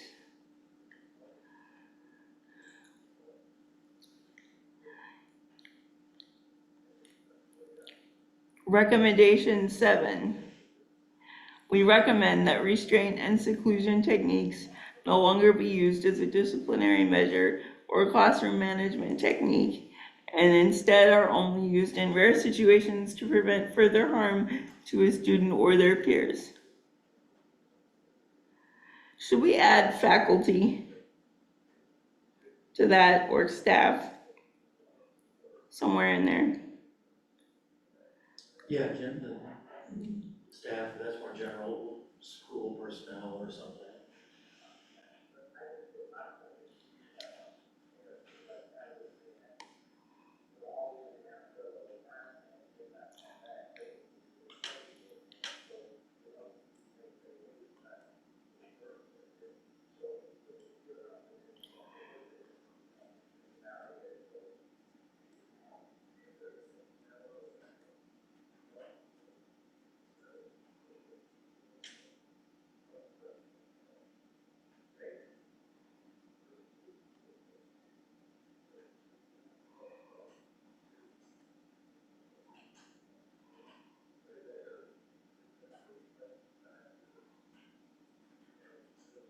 We request that TEA enforce policies requiring that positive behavior supports and interventions be used as often as possible to address incidents with students.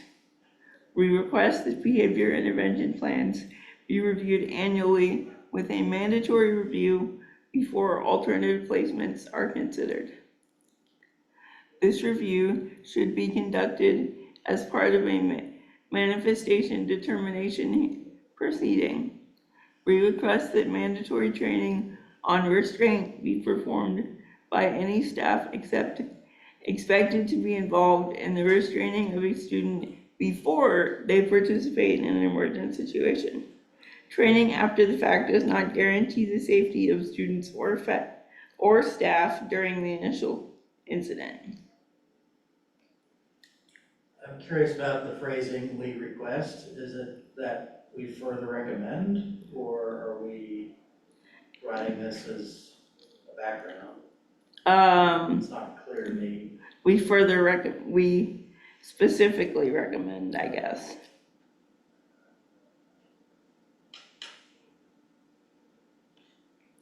So we want to do further recommend? Yeah, at the end of, as well as school personnel, period, we further recommend colon, and then we can delete the we request at the beginning of the bullets. Okay. My thought on the last one, the request mandatory training before, Yeah. is just my concern that a teacher would not be able to restrain, like, if they weren't trained and there was an emergency situation. So while I definitely agree that we want them all to be trained before, that would Yeah. mean that everybody in the school system would need to be trained, which research is showing us that training everyone isn't necessarily the best plan either. So I just want to make sure we wouldn't cause a situation where a teacher didn't help a kid that was about to hurt themselves or others because they weren't trained. Okay.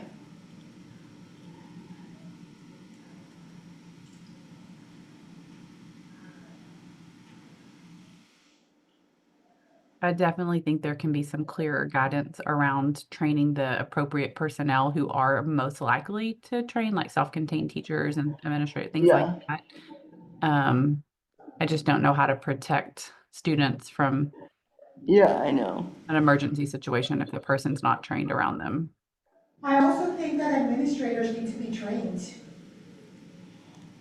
Mhm. Because not, what happens when the self-contained teacher's out? I think that there should still be a person, available that's able to handle certain situations. Mhm. And, ultimately, it's the So administrator. how are we rewording this? I mean, right now they're supposed to have core teams, like to your point, where it's supposed to be a group of people, but I don't think there's really necessarily a way, like a monitoring of that or an enforcement of that so um I think it just depends on what problem we're trying to solve with that blast bullet, on Yeah. how we want to word that.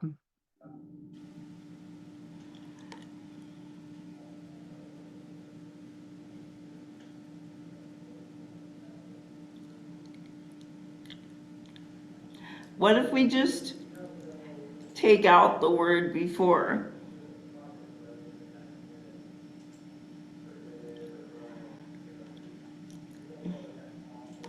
And just say mandatory training on restraint to be performed by any staff expected to be involved in the restraining of a student, period.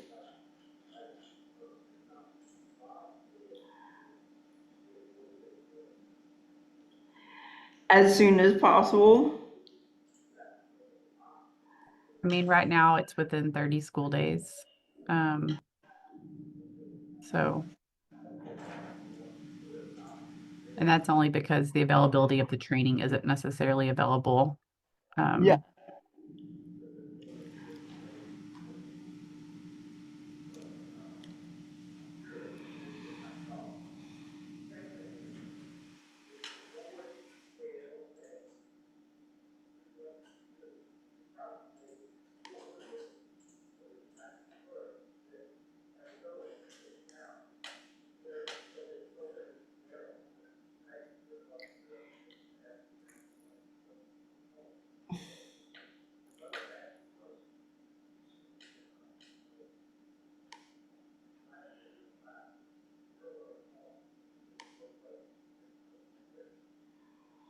Okay.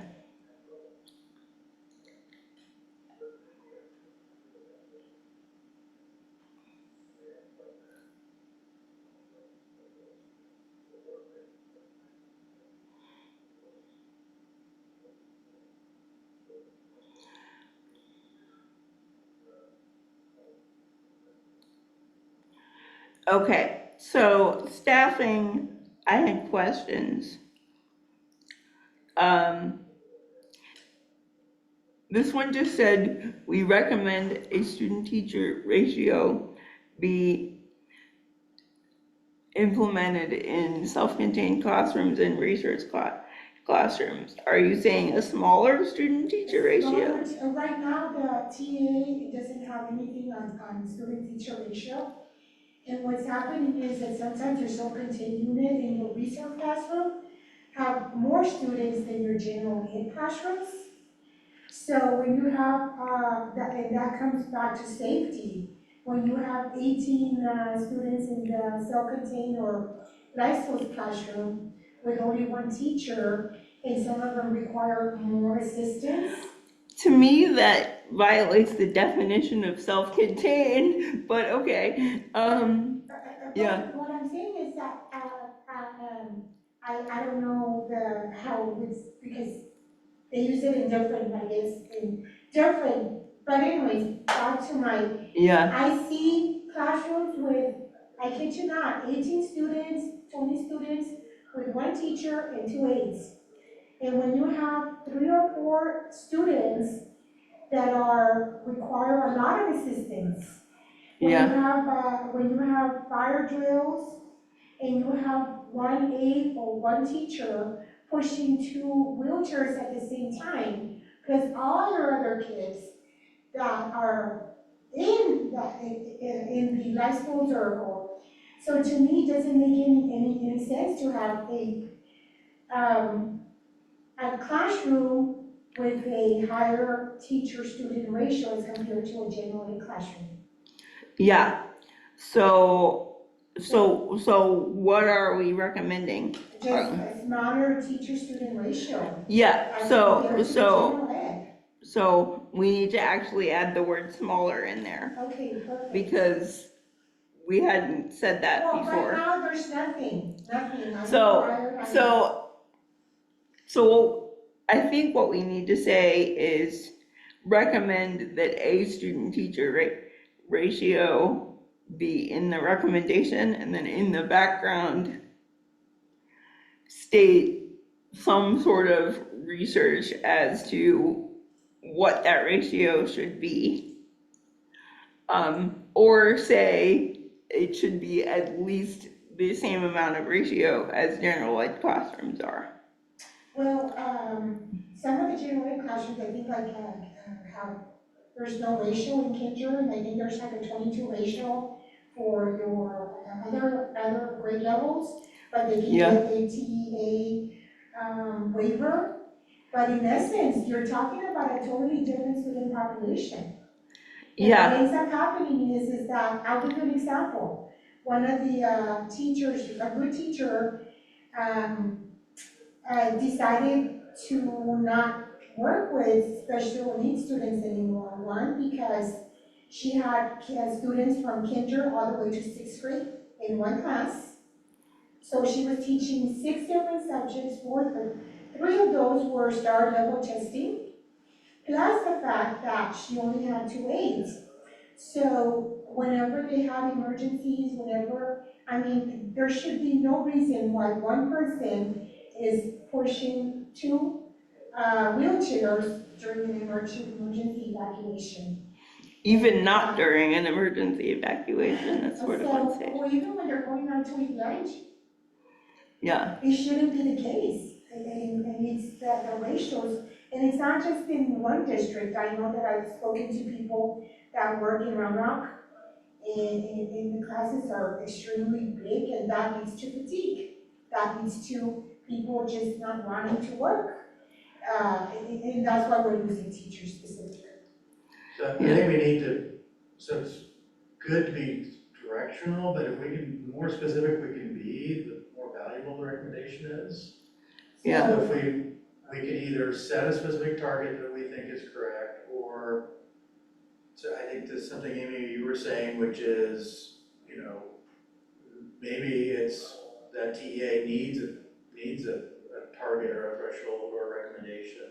Right. And we believe that recommended threshold or limit or whatever should be whatever. Yeah. So those are maybe 2 things. Yeah, if we have a number or a fraction. Well, right now, there's no number, and that's why I said that there should be a student teacher ratio. So is the recommendation that TA should have a number, any number, whatever they think is best, or we have a number in mind that we'd like to see, or both of those things? Well, I think we should at least start with, you shouldn't have a worse ratio that you do in general ed, just because it's self-contained. Because that's completely obvious. I see classrooms with 12 students in the general ed, but then I walk into the classroom where in the I'll say self-contained because that's where they keep them all day. I think last year there was a teacher and she put 22 students. And there were other grade levels that have 12 kids. Yeah, so I'm not disagreeing in any way that we need this. What I'm saying is, how do we make this as specific as possible so that Then So, what are we asking, who are we asking to do, and what are we asking them to do? well, first of all, I think and you're correct, there should be two. We do need to have a student-teacher ratio, and then the second, the background would be for the student-teacher ratio not to be, Not to exceed that of the general ed classrooms. At least, even Right. general ed classrooms have 22. yeah, Well, that's it, I mean, so it says smaller here, so if we think it should be smaller, right, 99% is still smaller, but it's probably not functionally any different than the general ed ratio. Right. So half, 3/4, yeah, 10, 10, yeah, or do we feel like we just don't have the data to make a specific recommendation? In which case we either just go by sort of default, which is it should, at the very least, should be no worse than gen ed. Or that's our recommendation, which is TA should define one, and they should do the research to come up with what Right. it should be. I think they should be a smaller ratio, and TEA needs to come up with their own data to figure that out. Because otherwise, if we give them a number without data, they're gonna say, well, this recommendation is not backed up by facts. Right.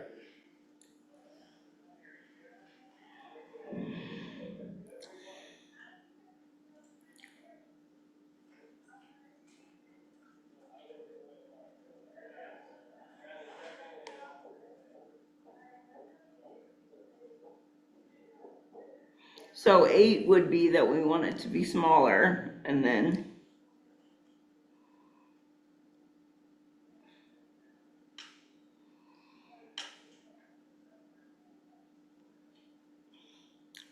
are you taking notes on this one, Erin? I'm putting in chat a recommended language for this.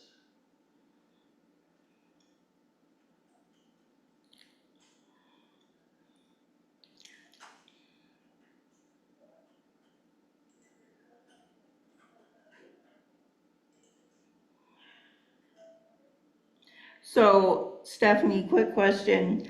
When we approve this today, can we say approved pending edits? So we don't have to sit here and copy paste during the meeting? I don't think so. When you say approved, that means it's good to go. Okay. So does that mean we have to wait another meeting before we can approve these No. and route it? Maybe somebody that's done this before can offer some insight. Agatha, have you been through that before, that process? I can tell you what we did on the governor's committee, which is like anything that's substantive Yeah, has to be approved by the committee. okay, If it's strictly editorial and does not change in any way the meaning of the recommendations that are being made, and it's just for, formatting or sure. clarity like that, then that can be done, as between this meeting and what we finally, as a committee, submit to you, Stephanie. Okay, yeah, that makes sense. And it could just be noted in the minutes as well that the committee approves the content and pending editing, it'll be submitted to me. And just to FYI, when you guys do submit it to me, I need it in a Word document because I have to check it for accessibility. So Google Doc is not good for me. Yeah, we can download it into a Word doc when we're done. Perfect, thank you. When do we need to have it done in order to submit to you? Yeah.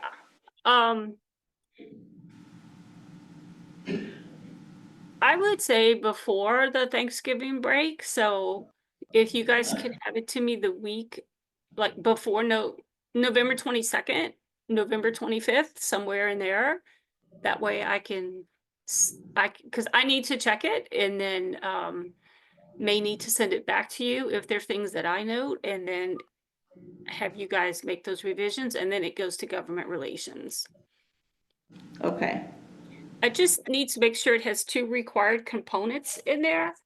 One is, of course, your recommendations to state law, changes to state law and agency rule relating specifically to SPED students. And then the other one is the committee's current policy on encouraging public participation. Those are two required components. So you've got the recommendations, obviously, but I don't know if you've. Yeah, we have the Okay, public perfect. participation policy, that's in the preamble material, if you will. Perfect. Okay, perfect. So I'm throwing out there, trying to summarize our conversation with this suggestion. We recommend that TEA establishes a recommended teacher-student ratio be implemented for self-contained classrooms and resource classrooms at no greater than general education classrooms. We further recommend that TEA should research a smaller ratio. That's good. Yeah, I think that's good. so do we have to put that in the document, or can we approve it from this conversation? Is my question. We either have to approve it as a separate motion, or when we get to the end and approve it, it would be, we'd have to specifically have that in there as what we're approving. So we could either approve this, and the motion is that we adopt this recommendation and include it in our report, in which case, Yeah. when we get to the end, Yeah, let's go ahead and do that now. so I So, motion to adopt this recommendation in lieu of the language for current recommendation 8. I'll second. All in favor? Aye. Aye.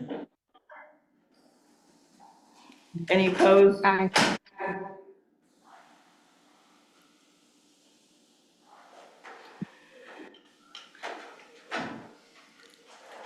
Okay. So 9. Well, former recommendation 9. Prioritize incentives for working with students with disabilities.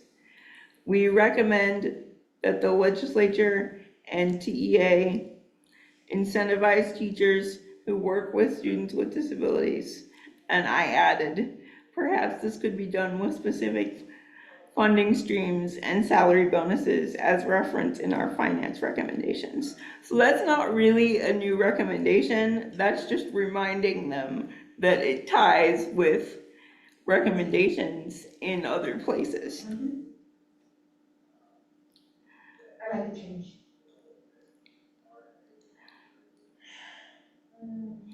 Um, 10, grant programs for special education certification. We recommend legislative appropriation and TEA implementation of a grant program for current teachers that wish to become certified in special education.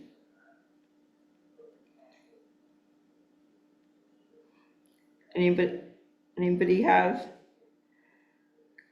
thoughts on that one? I think that's straightforward. I think it's good. Background. Current Texas rules leave the determination of staffing for special education services to local district discretion.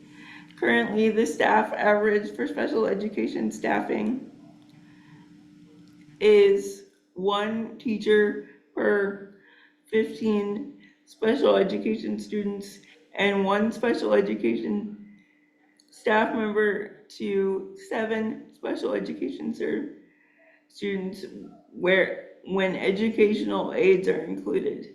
In some school district, the student-teacher ratio in self-contained units or research classrooms is higher than general education classrooms. Special education teachers often teach multiple subjects across multiple grade levels, manage loads of paperwork to track individual students' progress, and regularly communicate with families. Most school districts only look at the numbers and not the individual needs of students. It is important to look at the individual needs of students that require full support.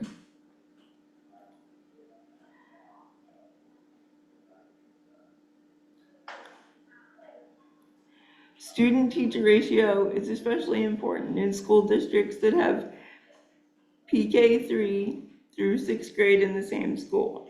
Special education teachers in these schools not only have to teach early education courses, but several STAR testable grade levels and different STAR subjects. The workload results in teacher burnout and causes teachers to quit the profession, retire, or transfer to general education classrooms. In 2019, the 86th legislative session passed House Bill 3, which created the Teacher Assessed Incentive Allotment, a local teacher designated system.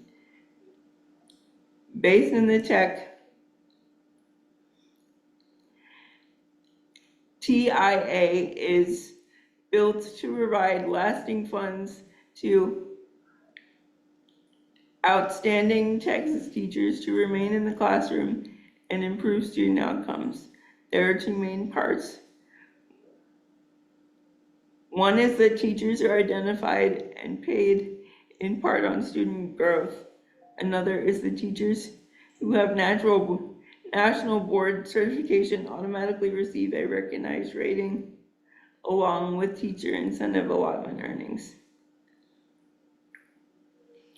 However, a key point, regardless of how the designation is earned, is that the funding does not go directly to the designated teacher. Rather, the funding goes to the teacher's school district with the requirement that the district must use at least 90% of the funds for teacher compensation on the campus where the designated teacher works. Another setback is that not all certified teachers qualify. In certain school districts, only the teacher of record qualifies for this designation. Dyslexia teachers and resource teachers do not pull out students from their general education classrooms and do not qualify for the designation.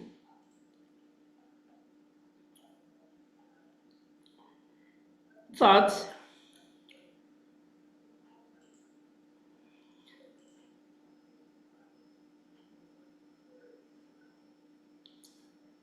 I'm very passionate about this one because I know that I'm a dyslexia teacher and I don't qualify for not even, if there's no, my district doesn't pay for certification whatsoever for dyslexia.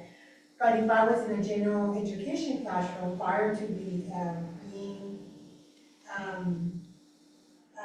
teaching dyslexia, and when I was in general education classroom, my students did wonderful in district, STAR assessments and so forth. However, I should be qualified, or even my the resource teachers that don't. I do understand that not all districts use the TIA. And even with the TIA, the local districts decide where the funding goes. Or who qualifies. I think that, there's a lot of different resource teachers, dyslexia teachers, lower level teachers don't qualify for it. It's only STAR tested grade levels.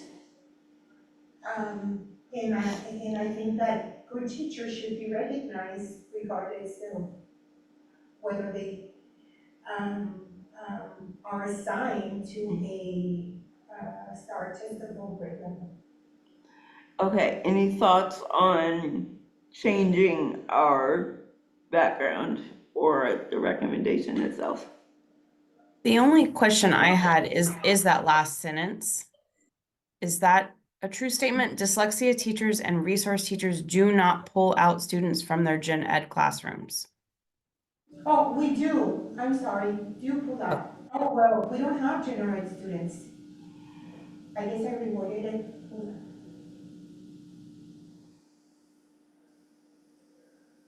I think that's where it should be. Okay.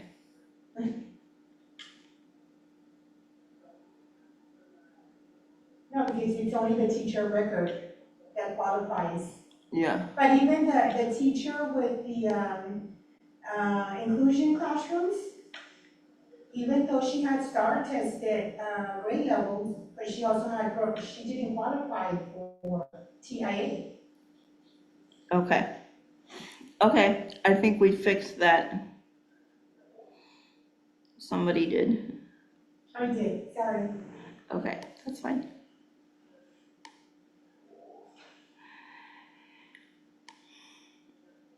Okay, so now we're on to our behavior recommendations. I realized I fixed the numbering wrong.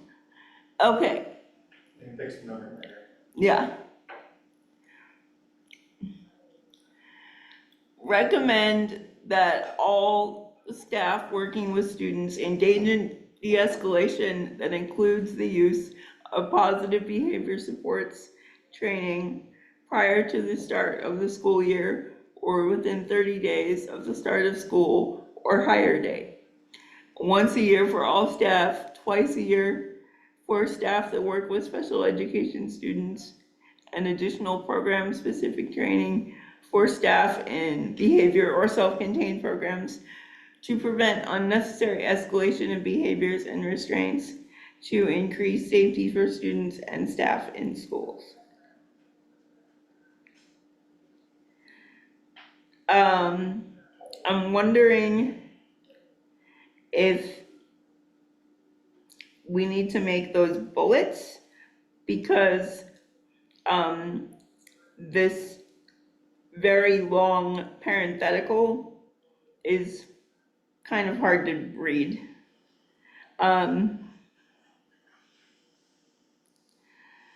Recommendation 12.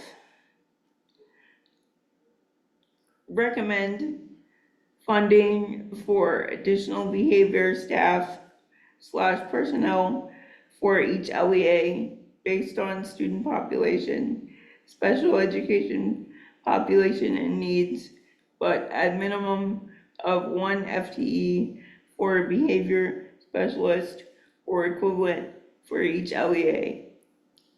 This would be tied to a requirement for the use of positive behavior supports, I'm assuming.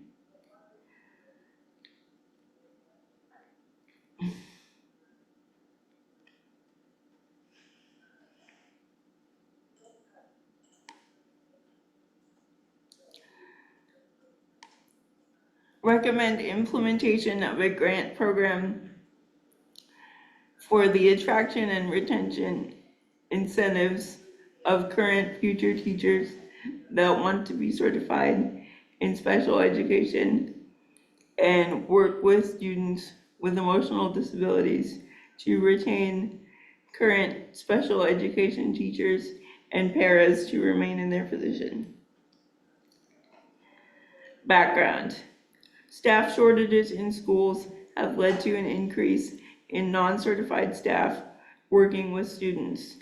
In a report to the House Public Education Committee on August 13th, TEA shared that 34% of new hires were uncertified in Texas, which leads to teachers entering classrooms unprepared and not trained to handle behavior concerns. A disability rights Texas report. Students with disabilities have been grossly overrepresented in restraint incidences. A DRTX report from 2020 found that over 90% of restraints involved a student with disabilities, despite only representing 9.8% of total students in that year. This is concerning because physically restraining students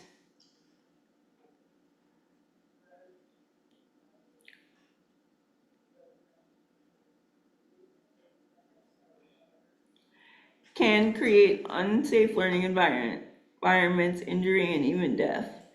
This disproportionate representation of students with disabilities in these instances suggests a reframing of how disability is treated in education. So, a couple things here, for the members that wrote this. There looks like there's a couple Roman numeral footnotes. But they don't, as far as I can tell, they don't reference anything, so I wanted to flag that. Do they just need to be deleted, or do we have references that we need to include?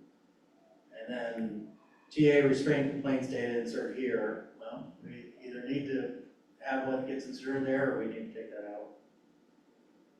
So, and I think Stephen's still on, that first part there is copied straight from the Disability Rights Texas report. So I think we could remove the Roman numeral letters, but then we could just cite the report and then have it as a reference at the bottom. And then Yes. the EA restraint data, Stephanie, I think Ed O'Neill was possibly going to pull that, but I don't know that, I don't think we ever got it. Okay, I'm sorry, April, ask me your question again. That's okay. The TEA restraint data, I think Ed O'Neill was going to work on that at some point, but I don't think we ever got it. Okay. I think it was just going to be maybe like last year's. I think he said he had that somewhere. I'm sure it just fell off the radar, or I may Yeah. have. Do you know who contacted him? I'm happy to follow up, but I just need a little more context. I emailed him, Okay. but it was a while ago, so it could have been my fault. I could have been supposed to follow back up with him. Do you want me to reach back out to him, or do you want to? How about I'll do it and I'll copy you on it. Okay. But so you want the all restraint data for? Yeah, I think it's not anything he needs to create. I think it's something he already had presented somewhere. And I think it was just like a summary of the restraint data. I don't know if last year's the most recent. It might be delayed. So whatever that most recent report he had was. Okay. Yeah, I'll do that and I'll Thank copy you on you. that. Sure, no problem.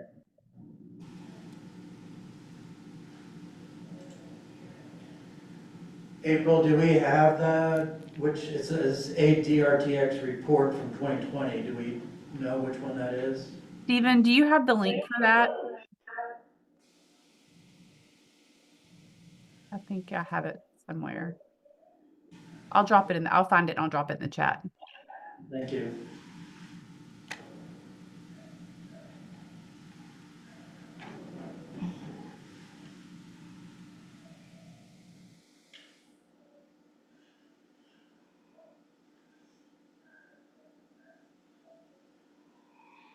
Well, we have a link down here.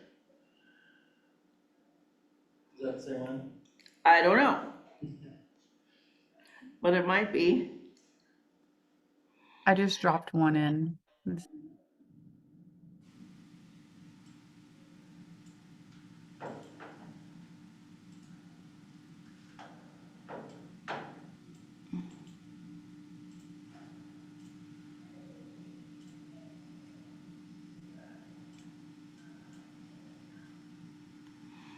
Erin, these are your recommendations. Do you want to talk about digital literacy?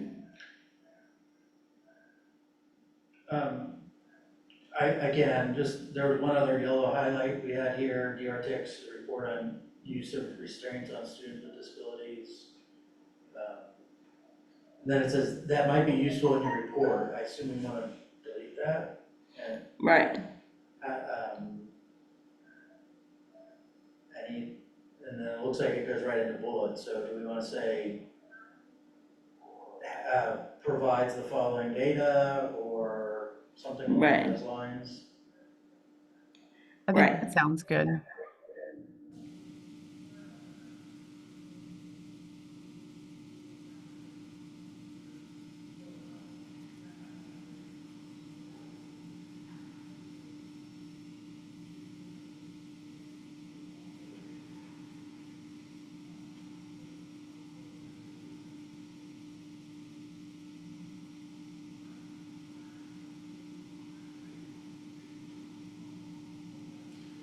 Okay. So these are ones we covered before. So the first one is around a accessible digital technology policy. We recommended TA should require through administrative rule that every LEA adopt or review and revise as needed a digital accessibility policy that includes a statement of the purpose, the scope of policy, the conformance standards that align with state of Texas practice, persons and roles accountable for compliance and reasonable timelines for implementation and remediation. And at minimum, the scope must include electronic documents, audiovisual materials, mobile apps, and web content, whether used as primary, secondary, or supplemental material. The policy must also address procurement of in-scope materials from third parties. And then the background for that, digital technology is ubiquitous in the lives of today's students, whether inside or outside the classroom. However, students have little control over the software and content that support their learning, whether developed, chosen, or procured by classroom, campus, district, or other educational staff.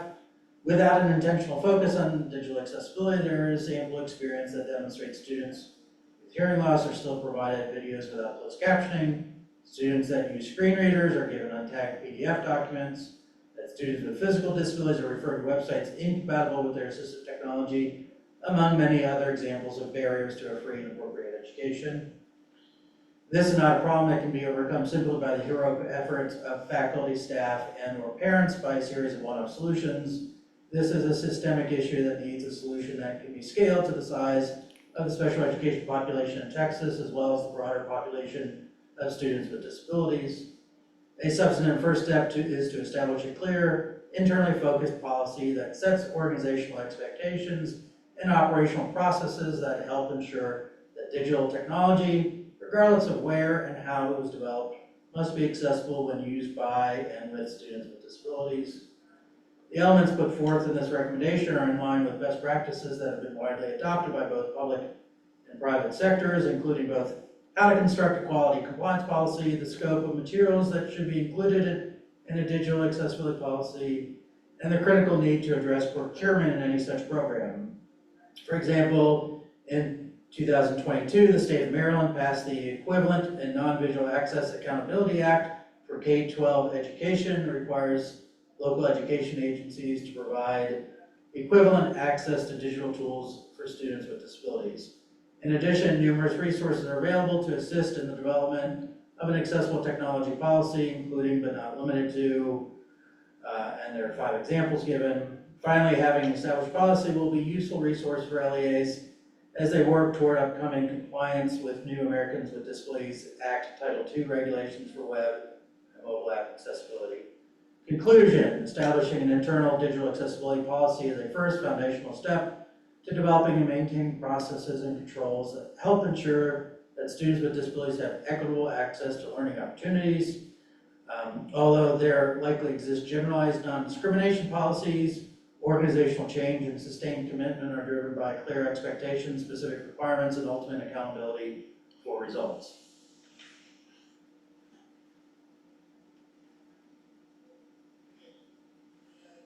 Any discussion of that before we go on to the next one? Recommendation, self-paced resources for digital accessibility barrier remediation. Recommend that TEA should identify, at minimum, the top 5 most critical barriers to the accessibility of digital materials used with and by students.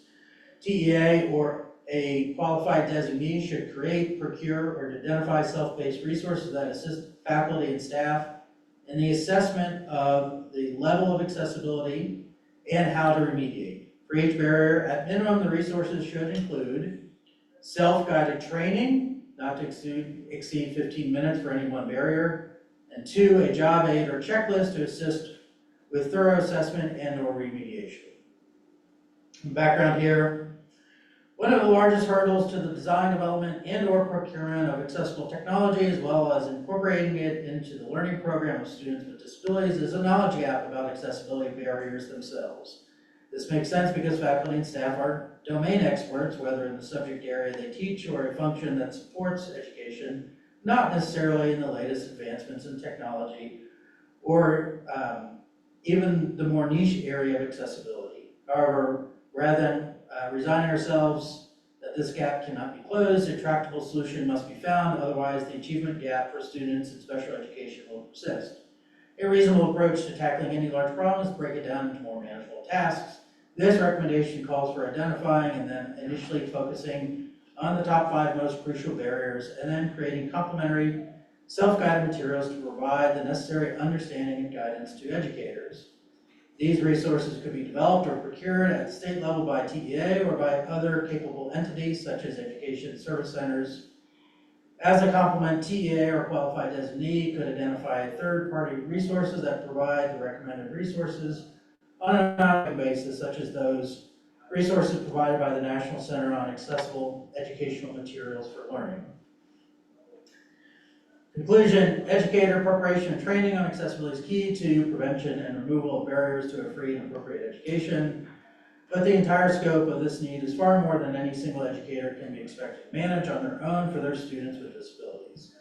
This recommendation seeks to break down the challenge into more manageable tasks by 1, addressing the top 5 most important barriers to start, and 2, to provide for training that is time limited and self-guided to focus on efficient use of educator time, and 3, to provide for readily available resources that supports educators. Any discussion before we move on?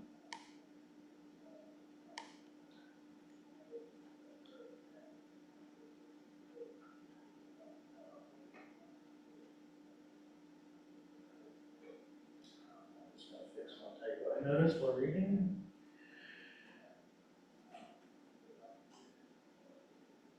Okay.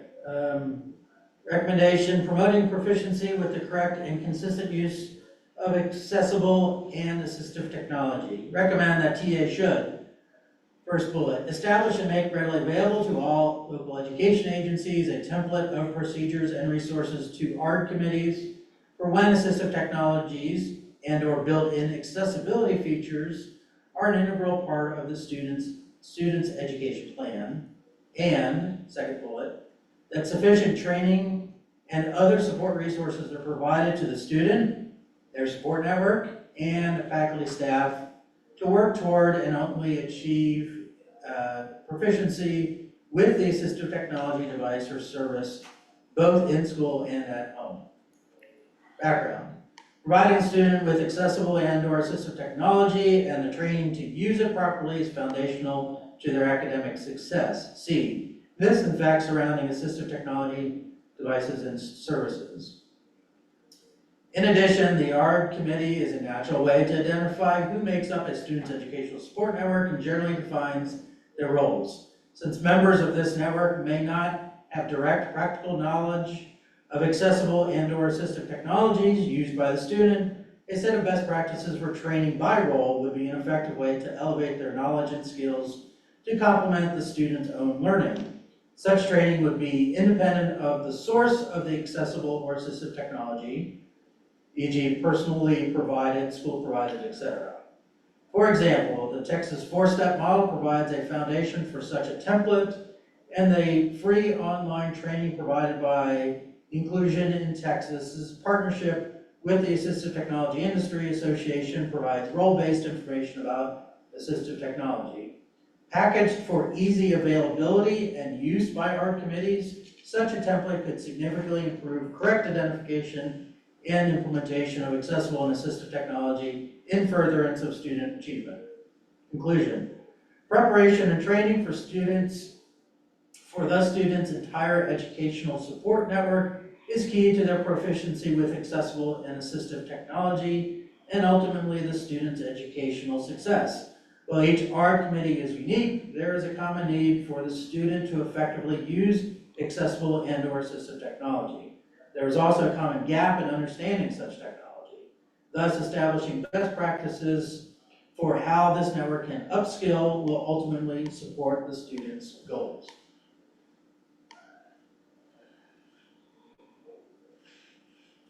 Any discussion of that one?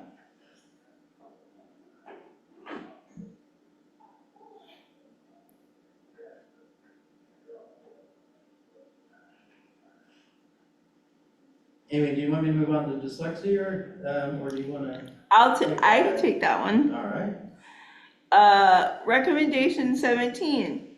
Recommend that TEA provide a list of evidence-based dyslexia programs that meet the requirement for specially designed instructions. Background: although many school districts have excellent dyslexia departments, there are still many school districts throughout Texas with emergent dyslexia departments that are in need of further direction to ensure all aspects of effective intervention are met per state guidance. According to the Dyslexia Handbook 2024 update by the State Board of Education, evidence-based dyslexia instruction provides evidence-based multisensory structured literacy instruction for students with dyslexia. This instruction must be explicit, systematic, and intentional in its approach. This instruction is designed to likely take place in a small group setting. Currently, there are a myriad of dyslexia instructional programs available to school districts, and it takes individuals with deep knowledge in the area of dyslexia and related disorders to be able to discern the best programs for their students with dyslexia. Some programs are web-based and are absent of direct teacher guidance. Others have students take placement tests and teach many lessons based on deficient isolated skills.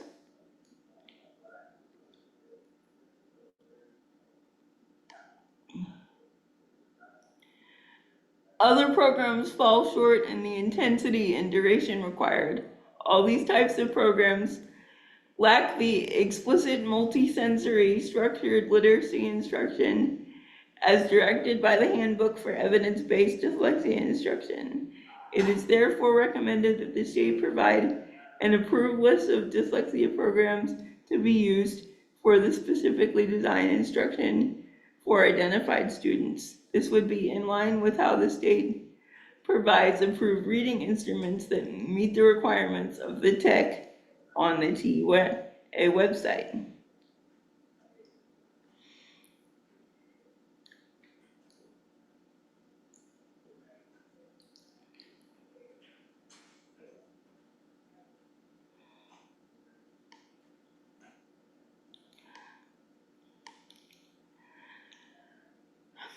Recommendation: recommend that the class size for dyslexia instruction follow the guidelines of the dyslexia program that meets the criteria of the specially designed instruction per the Dyslexia Handbook.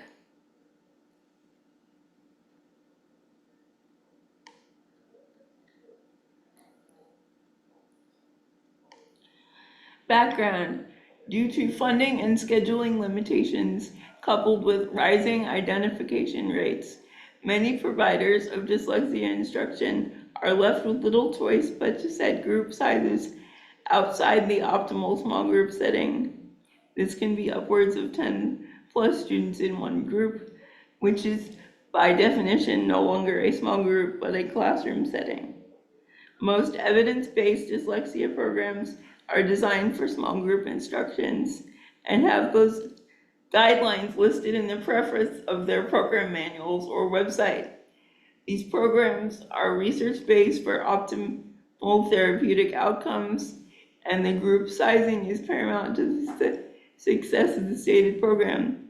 Teaching the program with fidelity includes not only the direct, systematic, and explicit instruction, but requires an optimal number of students as directed by the approved program. Per the Dyslexia Handbook 2024 update, an ARD committee must consider the fidelity statements / requirements that are included in the program and how those will be delivered and or intensified for the student. This statement would directly relate to the size of groups. It is therefore recommended that the state review a sampling of approved programs to compile a suggested limit for small group instruction sizing for dyslexia instruction to be delivered by providers of dyslexia instruction. Pause. I think this should be a second recommendation. Because we can't say that it's recommended in the background when it's not an actual recommendation. Can you repeat that again? Because I'm sorry, Okay, hold on. We have the phrase that we recommended something, but it's in the middle of the background, and I'm suggesting that we actually make it a recommendation. Okay, so but that is the recommendation, is that the group sizing be limited. So maybe it just needs to, the word that you have highlighted, Right, we just need to change that word, because the recommendation is Yeah. already written. Is Okay. recommendation So- 18. so maybe we just need to not repeat. Just the say, yeah, maybe we just say therefore. Right, right. Or this is our reasoning for the recommendation or something. Okay.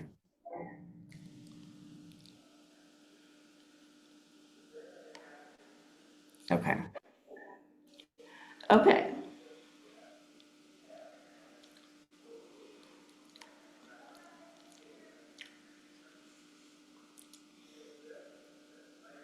TA is now offering a dyslexia academies.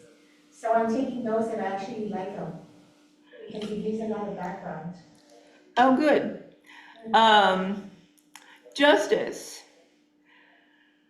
We recommend that the state legislature gather data on student interaction with the justice system while receiving special education services. We recommend that TEA gather data on how many students with behavior intervention plans via their IEP eventually move to a disciplinary alternative educational placement, and how many of those end in a placement in the judicial system. We recommend that the state legislature request data about whether or not students served under IDEA within the Texas judicial system are receiving their special education supports while incarcerated. We recommend that the state legislature request data regarding return to school process for previously incarcerated students, either receiving or eligible for but not yet receiving special education services.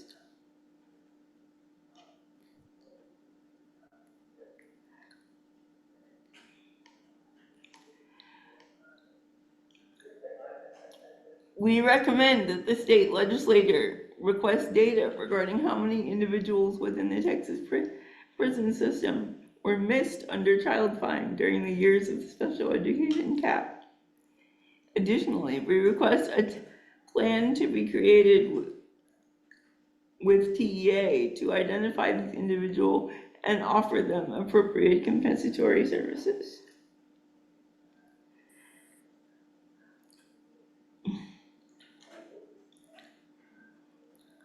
Background. For many years, advocates and experts nationwide have been concerned about the school to prison pipeline, especially for students who need access to and/or receive special education services. Previously incarcerated individuals and education advocates anecdotally report that many individuals enter the judicial legal system via their school, and that IEP plans, 504 plans, etc., are not followed and services are not provided as outlined in IDEA. The people of Texas need data in order to see how wide a gap in services we have created and what the effects are on current students, students who were underserved, and adults who should have been served during the years of the artificially imposed limit on special education services.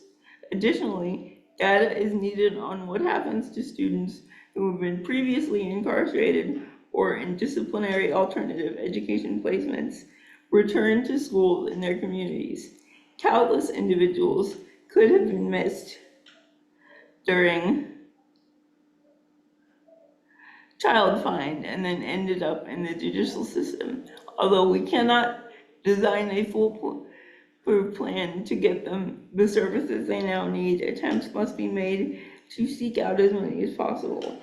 TEA should work with the appropriate criminal justice agencies to form a plan to find and serve these individuals so they can live more fully to their potential.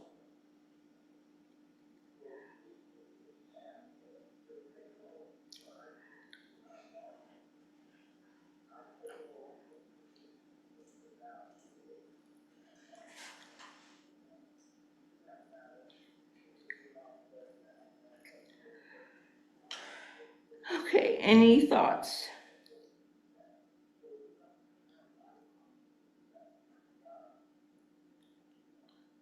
Amy, can you scroll back up just a little bit more to the background? Yes, I can.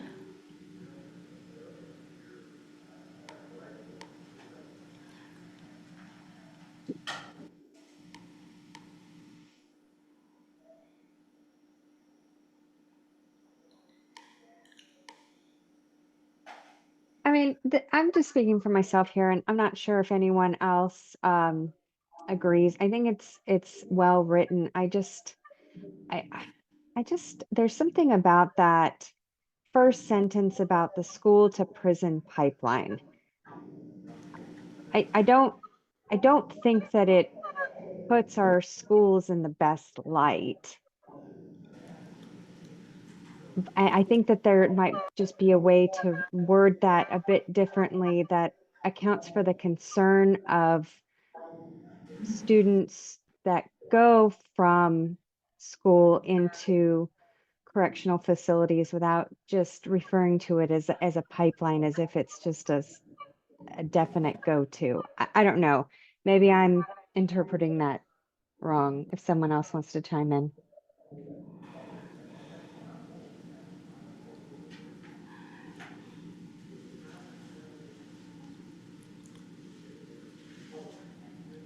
I How do about, agree that the pipeline word should be stricken.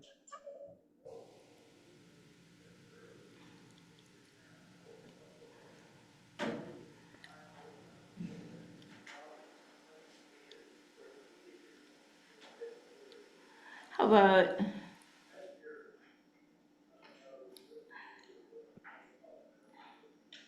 Maybe concerned just about, about students who need access to and receive special education services who end up in the judicial system. how about have been concerned about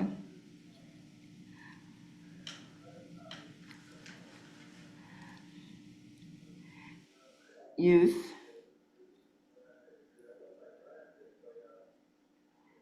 involvement in the justice system?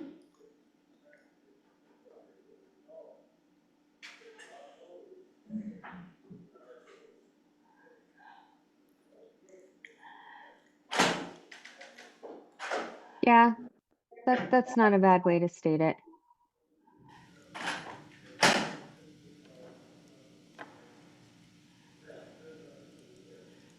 And just in the last recommendation, you know, it says we recommend the state legislature request data regarding how many individuals within the Texas prison system were missed under child fine during the years of the special education Yeah. cap.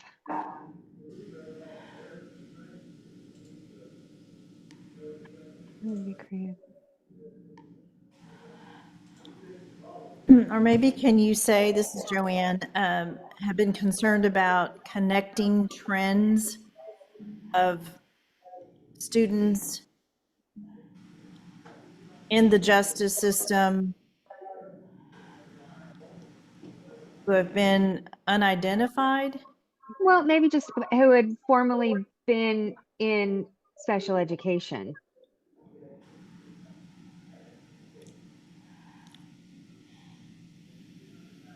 possibly.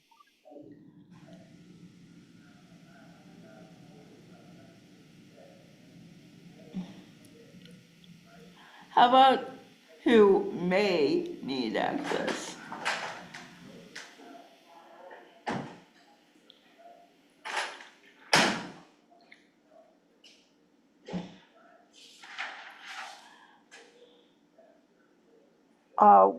Recommendation 23,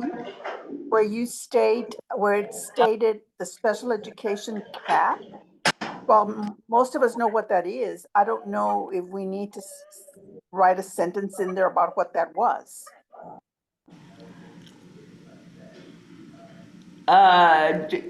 Did we not explain that in the background? Oh, I'm sorry. Let me go check. I read that kind of careful and fast. Yeah,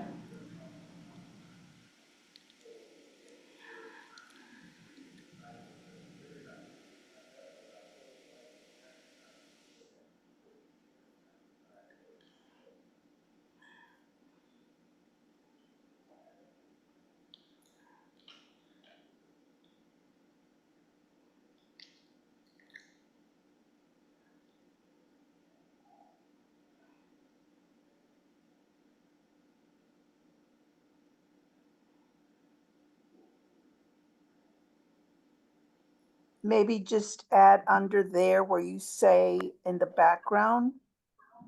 yeah, Just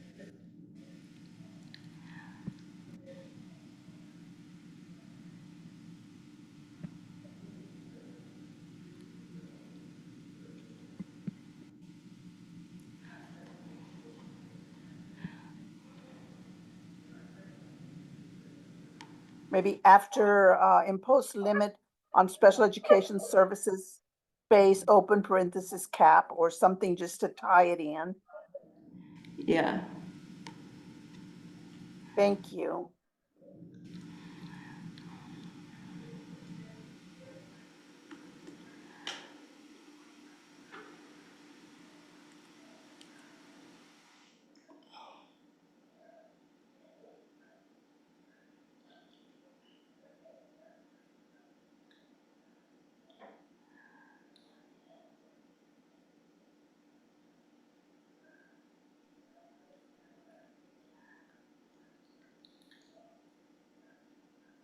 I I also had a question on the background section on the sentence that begins with countless individuals. Is countless used kind of as hyperbole, um, or is should we state it something like, undoubtedly a significant number of individuals? Okay, we can say significant.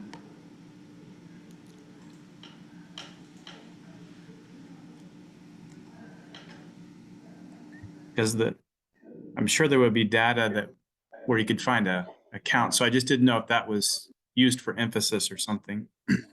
No, we don't have data yet, so. Yeah.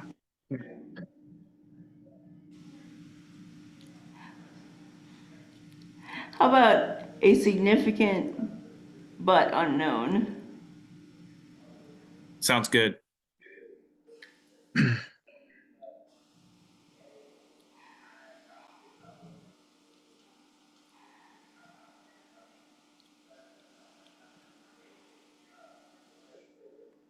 Out of curiosity, instead of saying a significant number, maybe we just stick to an unknown number of individuals. Yeah, Because we don't know if it's significant or not, but we do know that it's unknown.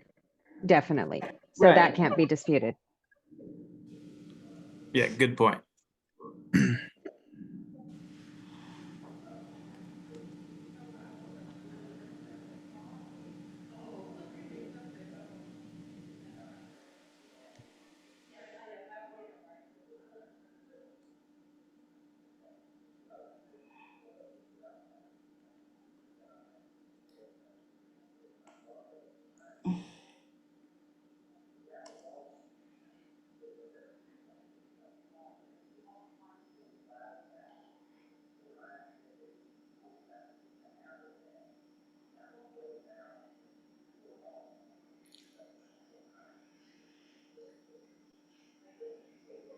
And then that in that same sentence, an unknown number of individuals could have been missed during the Child child find find gap proc, or cap.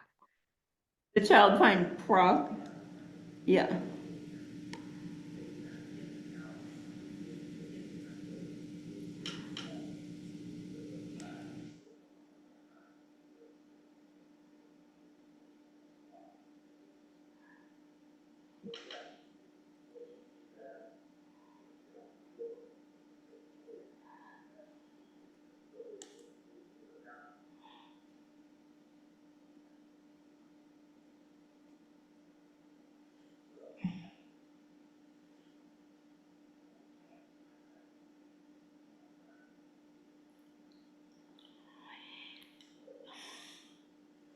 Okay.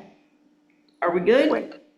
Well, when you say, to get them the services they now need, I think the word them, These, we need to tweak. these individuals?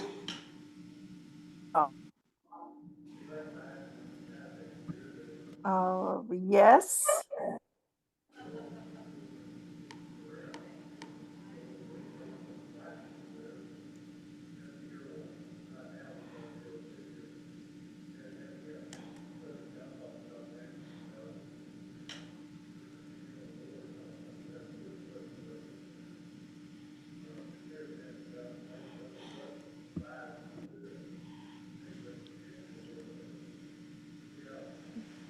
Yes, thank you.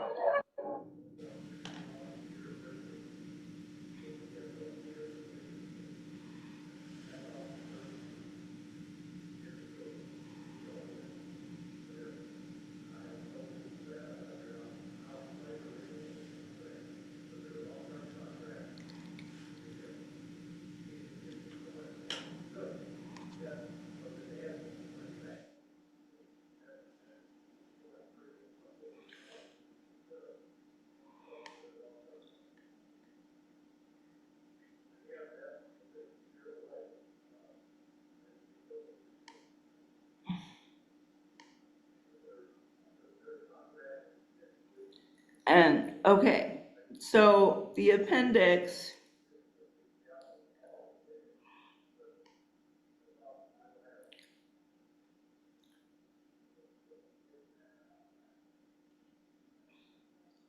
Are y'all okay with, Okay, just one idea. Instead of saying a foolproof plan to get these individuals, maybe switch out the word these to identified individuals.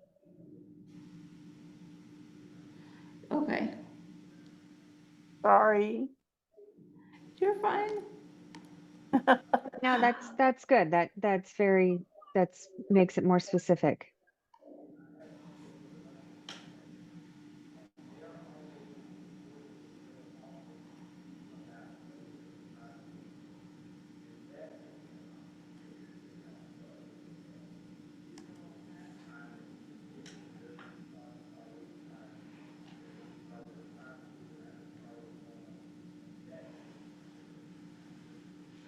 Anything else?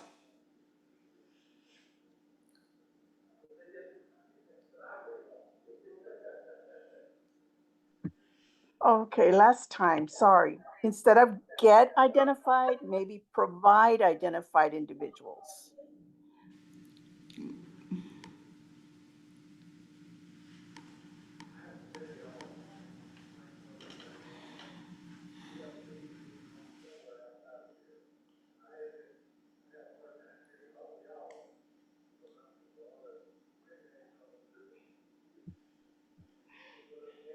Thank you all. Okay, anything else before we move to our appendix? Are you guys okay with the formatting committee fixing the appendix as we've added some new things to the appendix through the chat today? Yes. Yes. Yes. Because I don't think that's substantive changes. Do you, Aaron? Appendix should just be informative. Right. Yeah.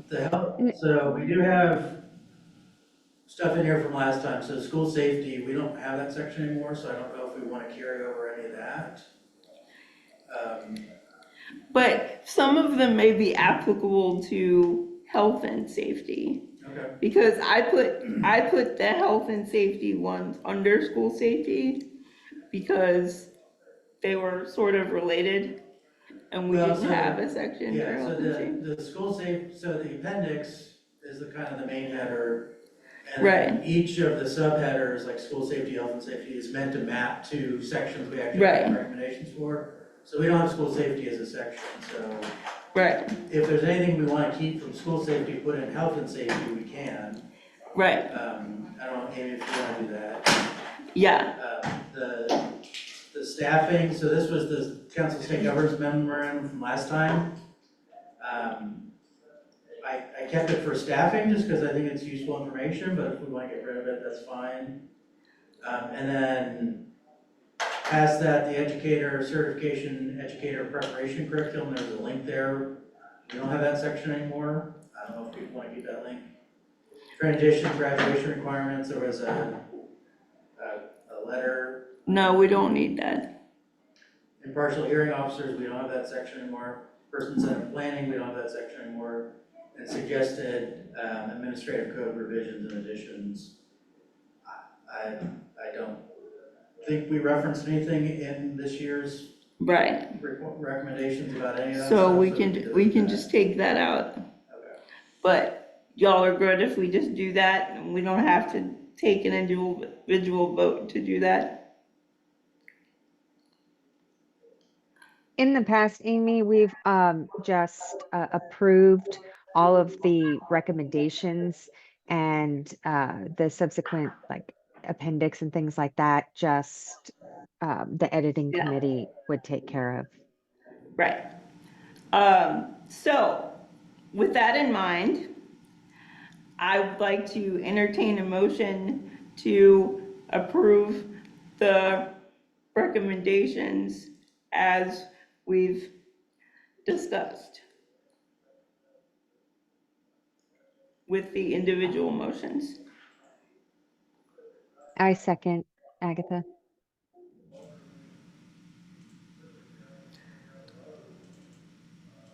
All in favor? Aye. Aye. 11:22.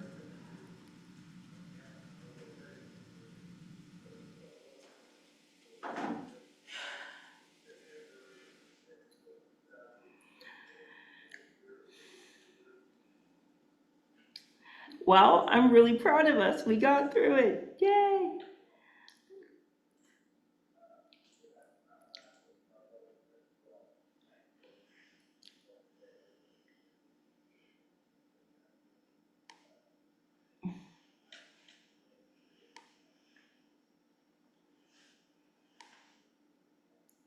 So,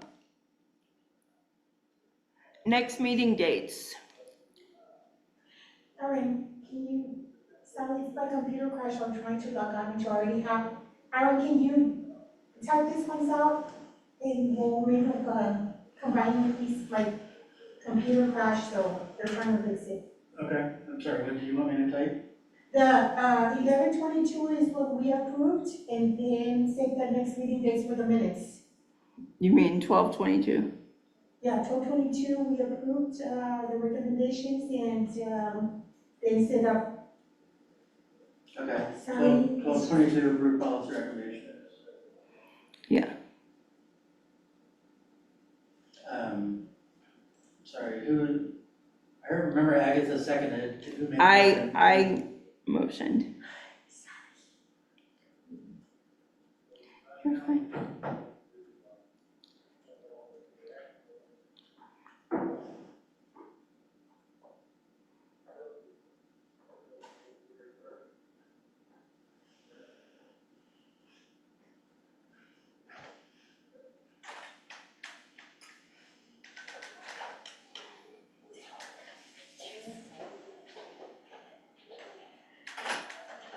Thank you.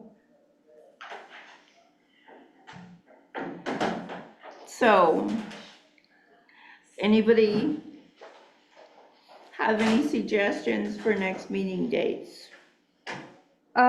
Amy, do you foresee us needing to have another, have we fulfilled our 4 meetings for the year? I think I so. believe so. So Yes. I know that, Yes, you have. wonderful. I know that ordinarily we would have our, I think in our charter, we have to have a meeting in February and we do elections and all of that. So I would propose that we maybe look at February. Yes.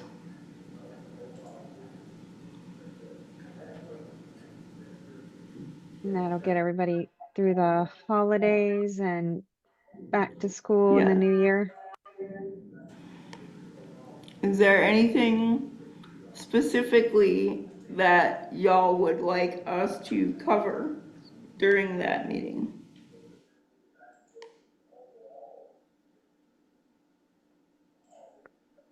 I mean, I mean, obviously TEA, any TEA updates would probably be a good thing. I don't know if it would be too soon to have any sort of a legislative update. It it will be too soon. What about anything? Because I know that you're very active in things. Do you want to maybe do a highlight of what you're watching very closely so that we can all be Yeah, keeping an eye on some of those things? I can do that. Yeah, I agree. That's what I was going to suggest. I think that would be helpful. Yeah, I can do that for us.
Amy, do you want to have people propose dates in February?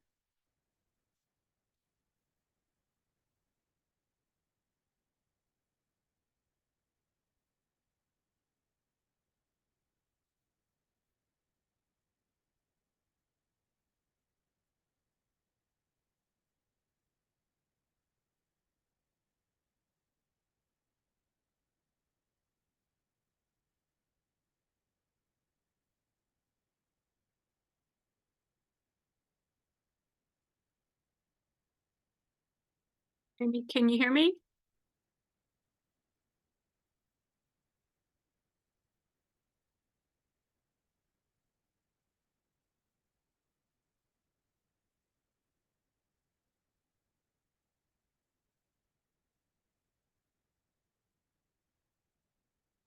Erin, do you know if Amy's having technical difficulties?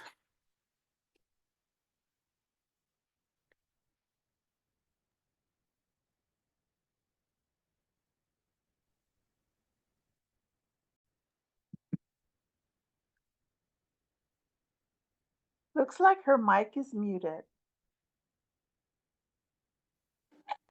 The 5th, the 12th, or the 19th?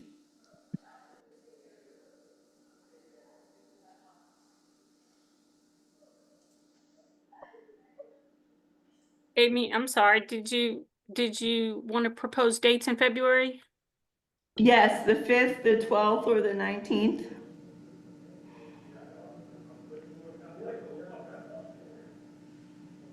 Okay. Is there any particular order that you guys have a preference for? I would prefer the 12th or the 19th. I think the 5th is T case. Okay.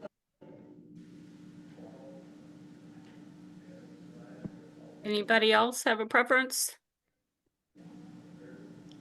The 12th or the 19th also work better for me. Okay.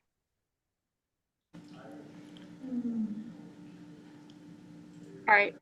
What I can do is I'll check with our point of contact at Region 13, and then I'll let you guys know. I'll send you a Zoom link to whichever date gets confirmed. Okay. Okay. Are there any other days in either of those weeks that other than Wednesday? I mean, just out of curiosity, as that way we can have, I can do a Friday, but I'd rather not. okay. I mean, I'm okay with Wednesday too. I think those are Thursdays. Is that right? No, those are Wednesdays, They're February. Wednesdays. The 12th and the 19th are Oh, both. goodness. Sorry. It's on the wrong month. My bad. No, it's fine. It made me double check.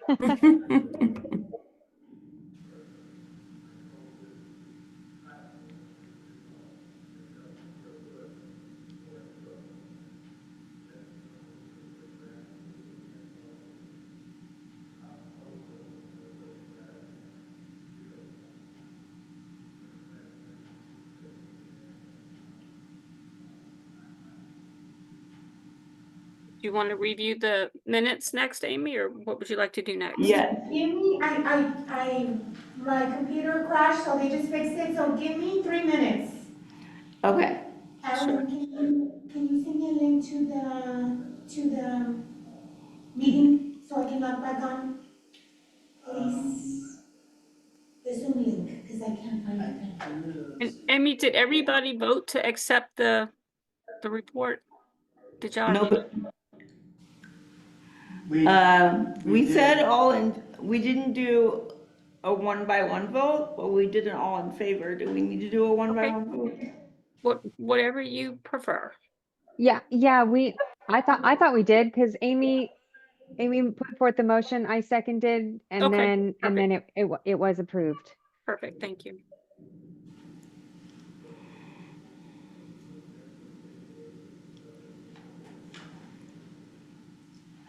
Janie, you need the Zoom meeting, right? Yes, please. That way I can share the meeting minutes and you can, what I missed.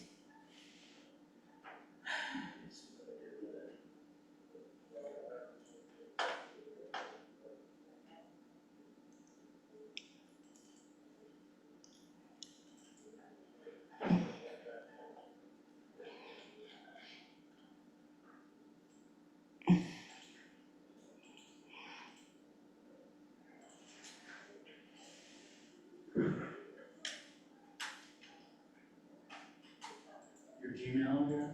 Yes, please.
Okay, I'm gonna share, and I apologize, the computer crashed.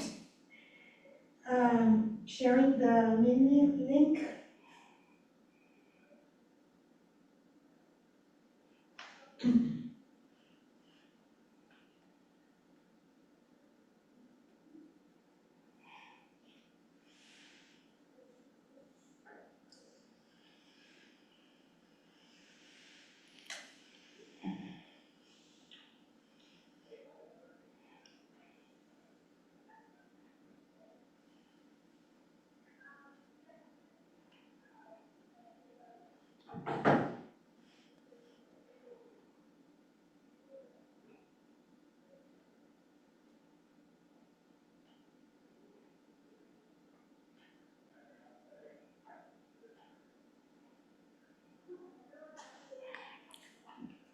Do you need me to stop my share so you can share? Because I just did. Yes, that's fine. I don't know how to do that, but let me try. It's the green square at the bottom of your screen.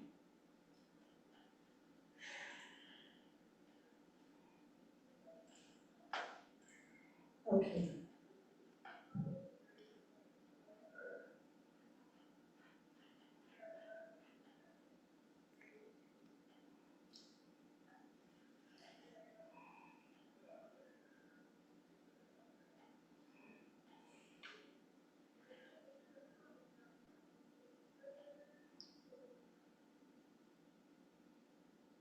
Did I get out? I don't see it.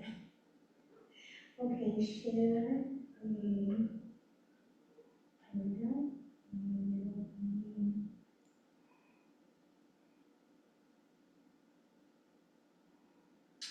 How come it doesn't show up? Wait.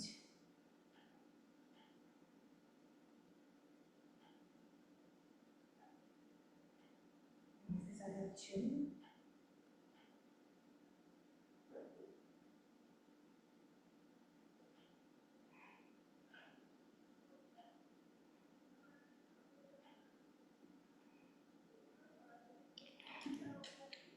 Let me try opening it and I'll share.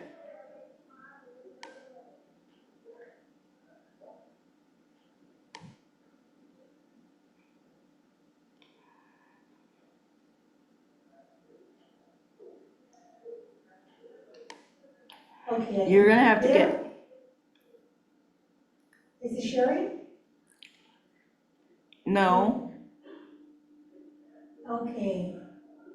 you're gonna have to let me have access. Because I don't have access Okay. in your Google Doc. Okay, let me give it to anyone with the link. Okay, There. Anybody should have access that has the link. okay. Now, are you sharing it or am I sharing? I'm sharing, Okay, perfect. Sorry. but I don't have edit access. So you're still gonna have to edit for me. Kevin Markle, his name is spelled wrong. Okay, everybody's done, has access to. KMEL.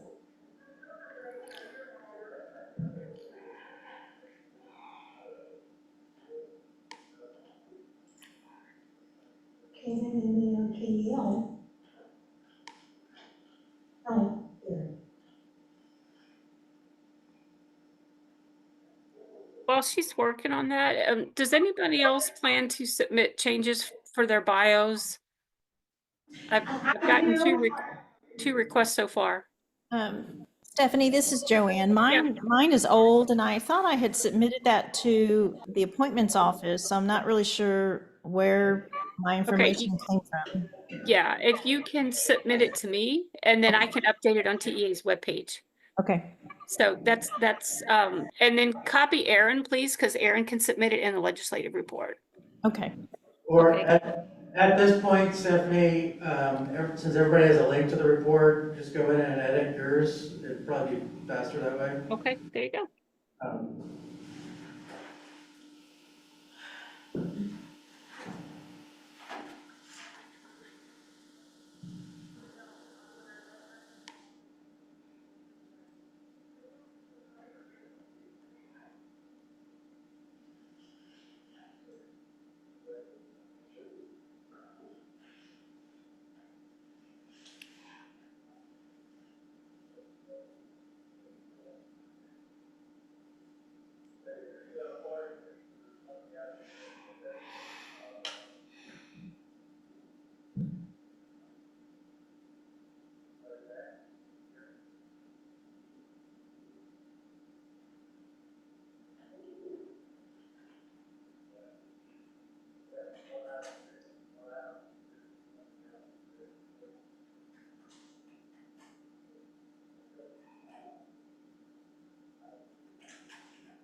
I don't see any edits to the, We just need to add what I missed, I'm so sorry. right, It's just that exactly. But as presented, I don't see any edits. Okay.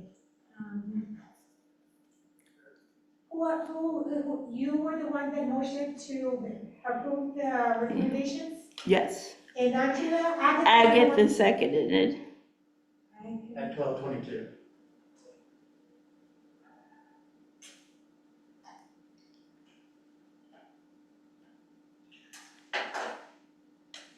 I'm gonna get her last name.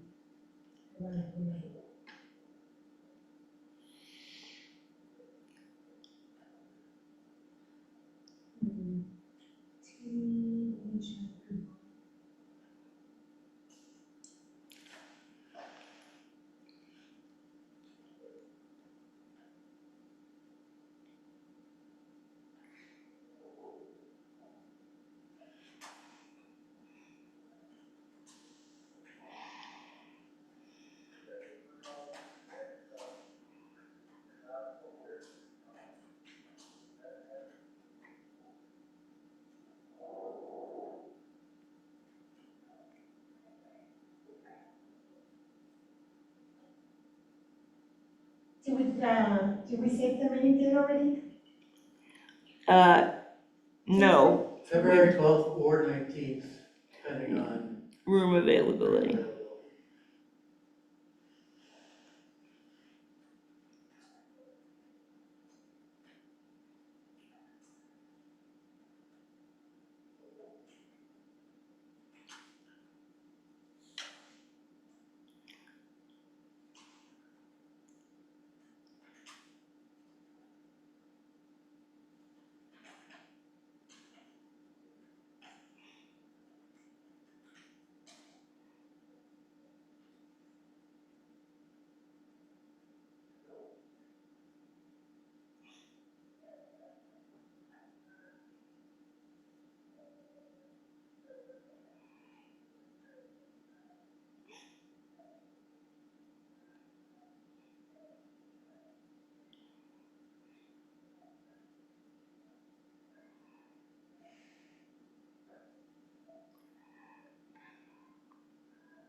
I'd like to make a motion to approve the minutes.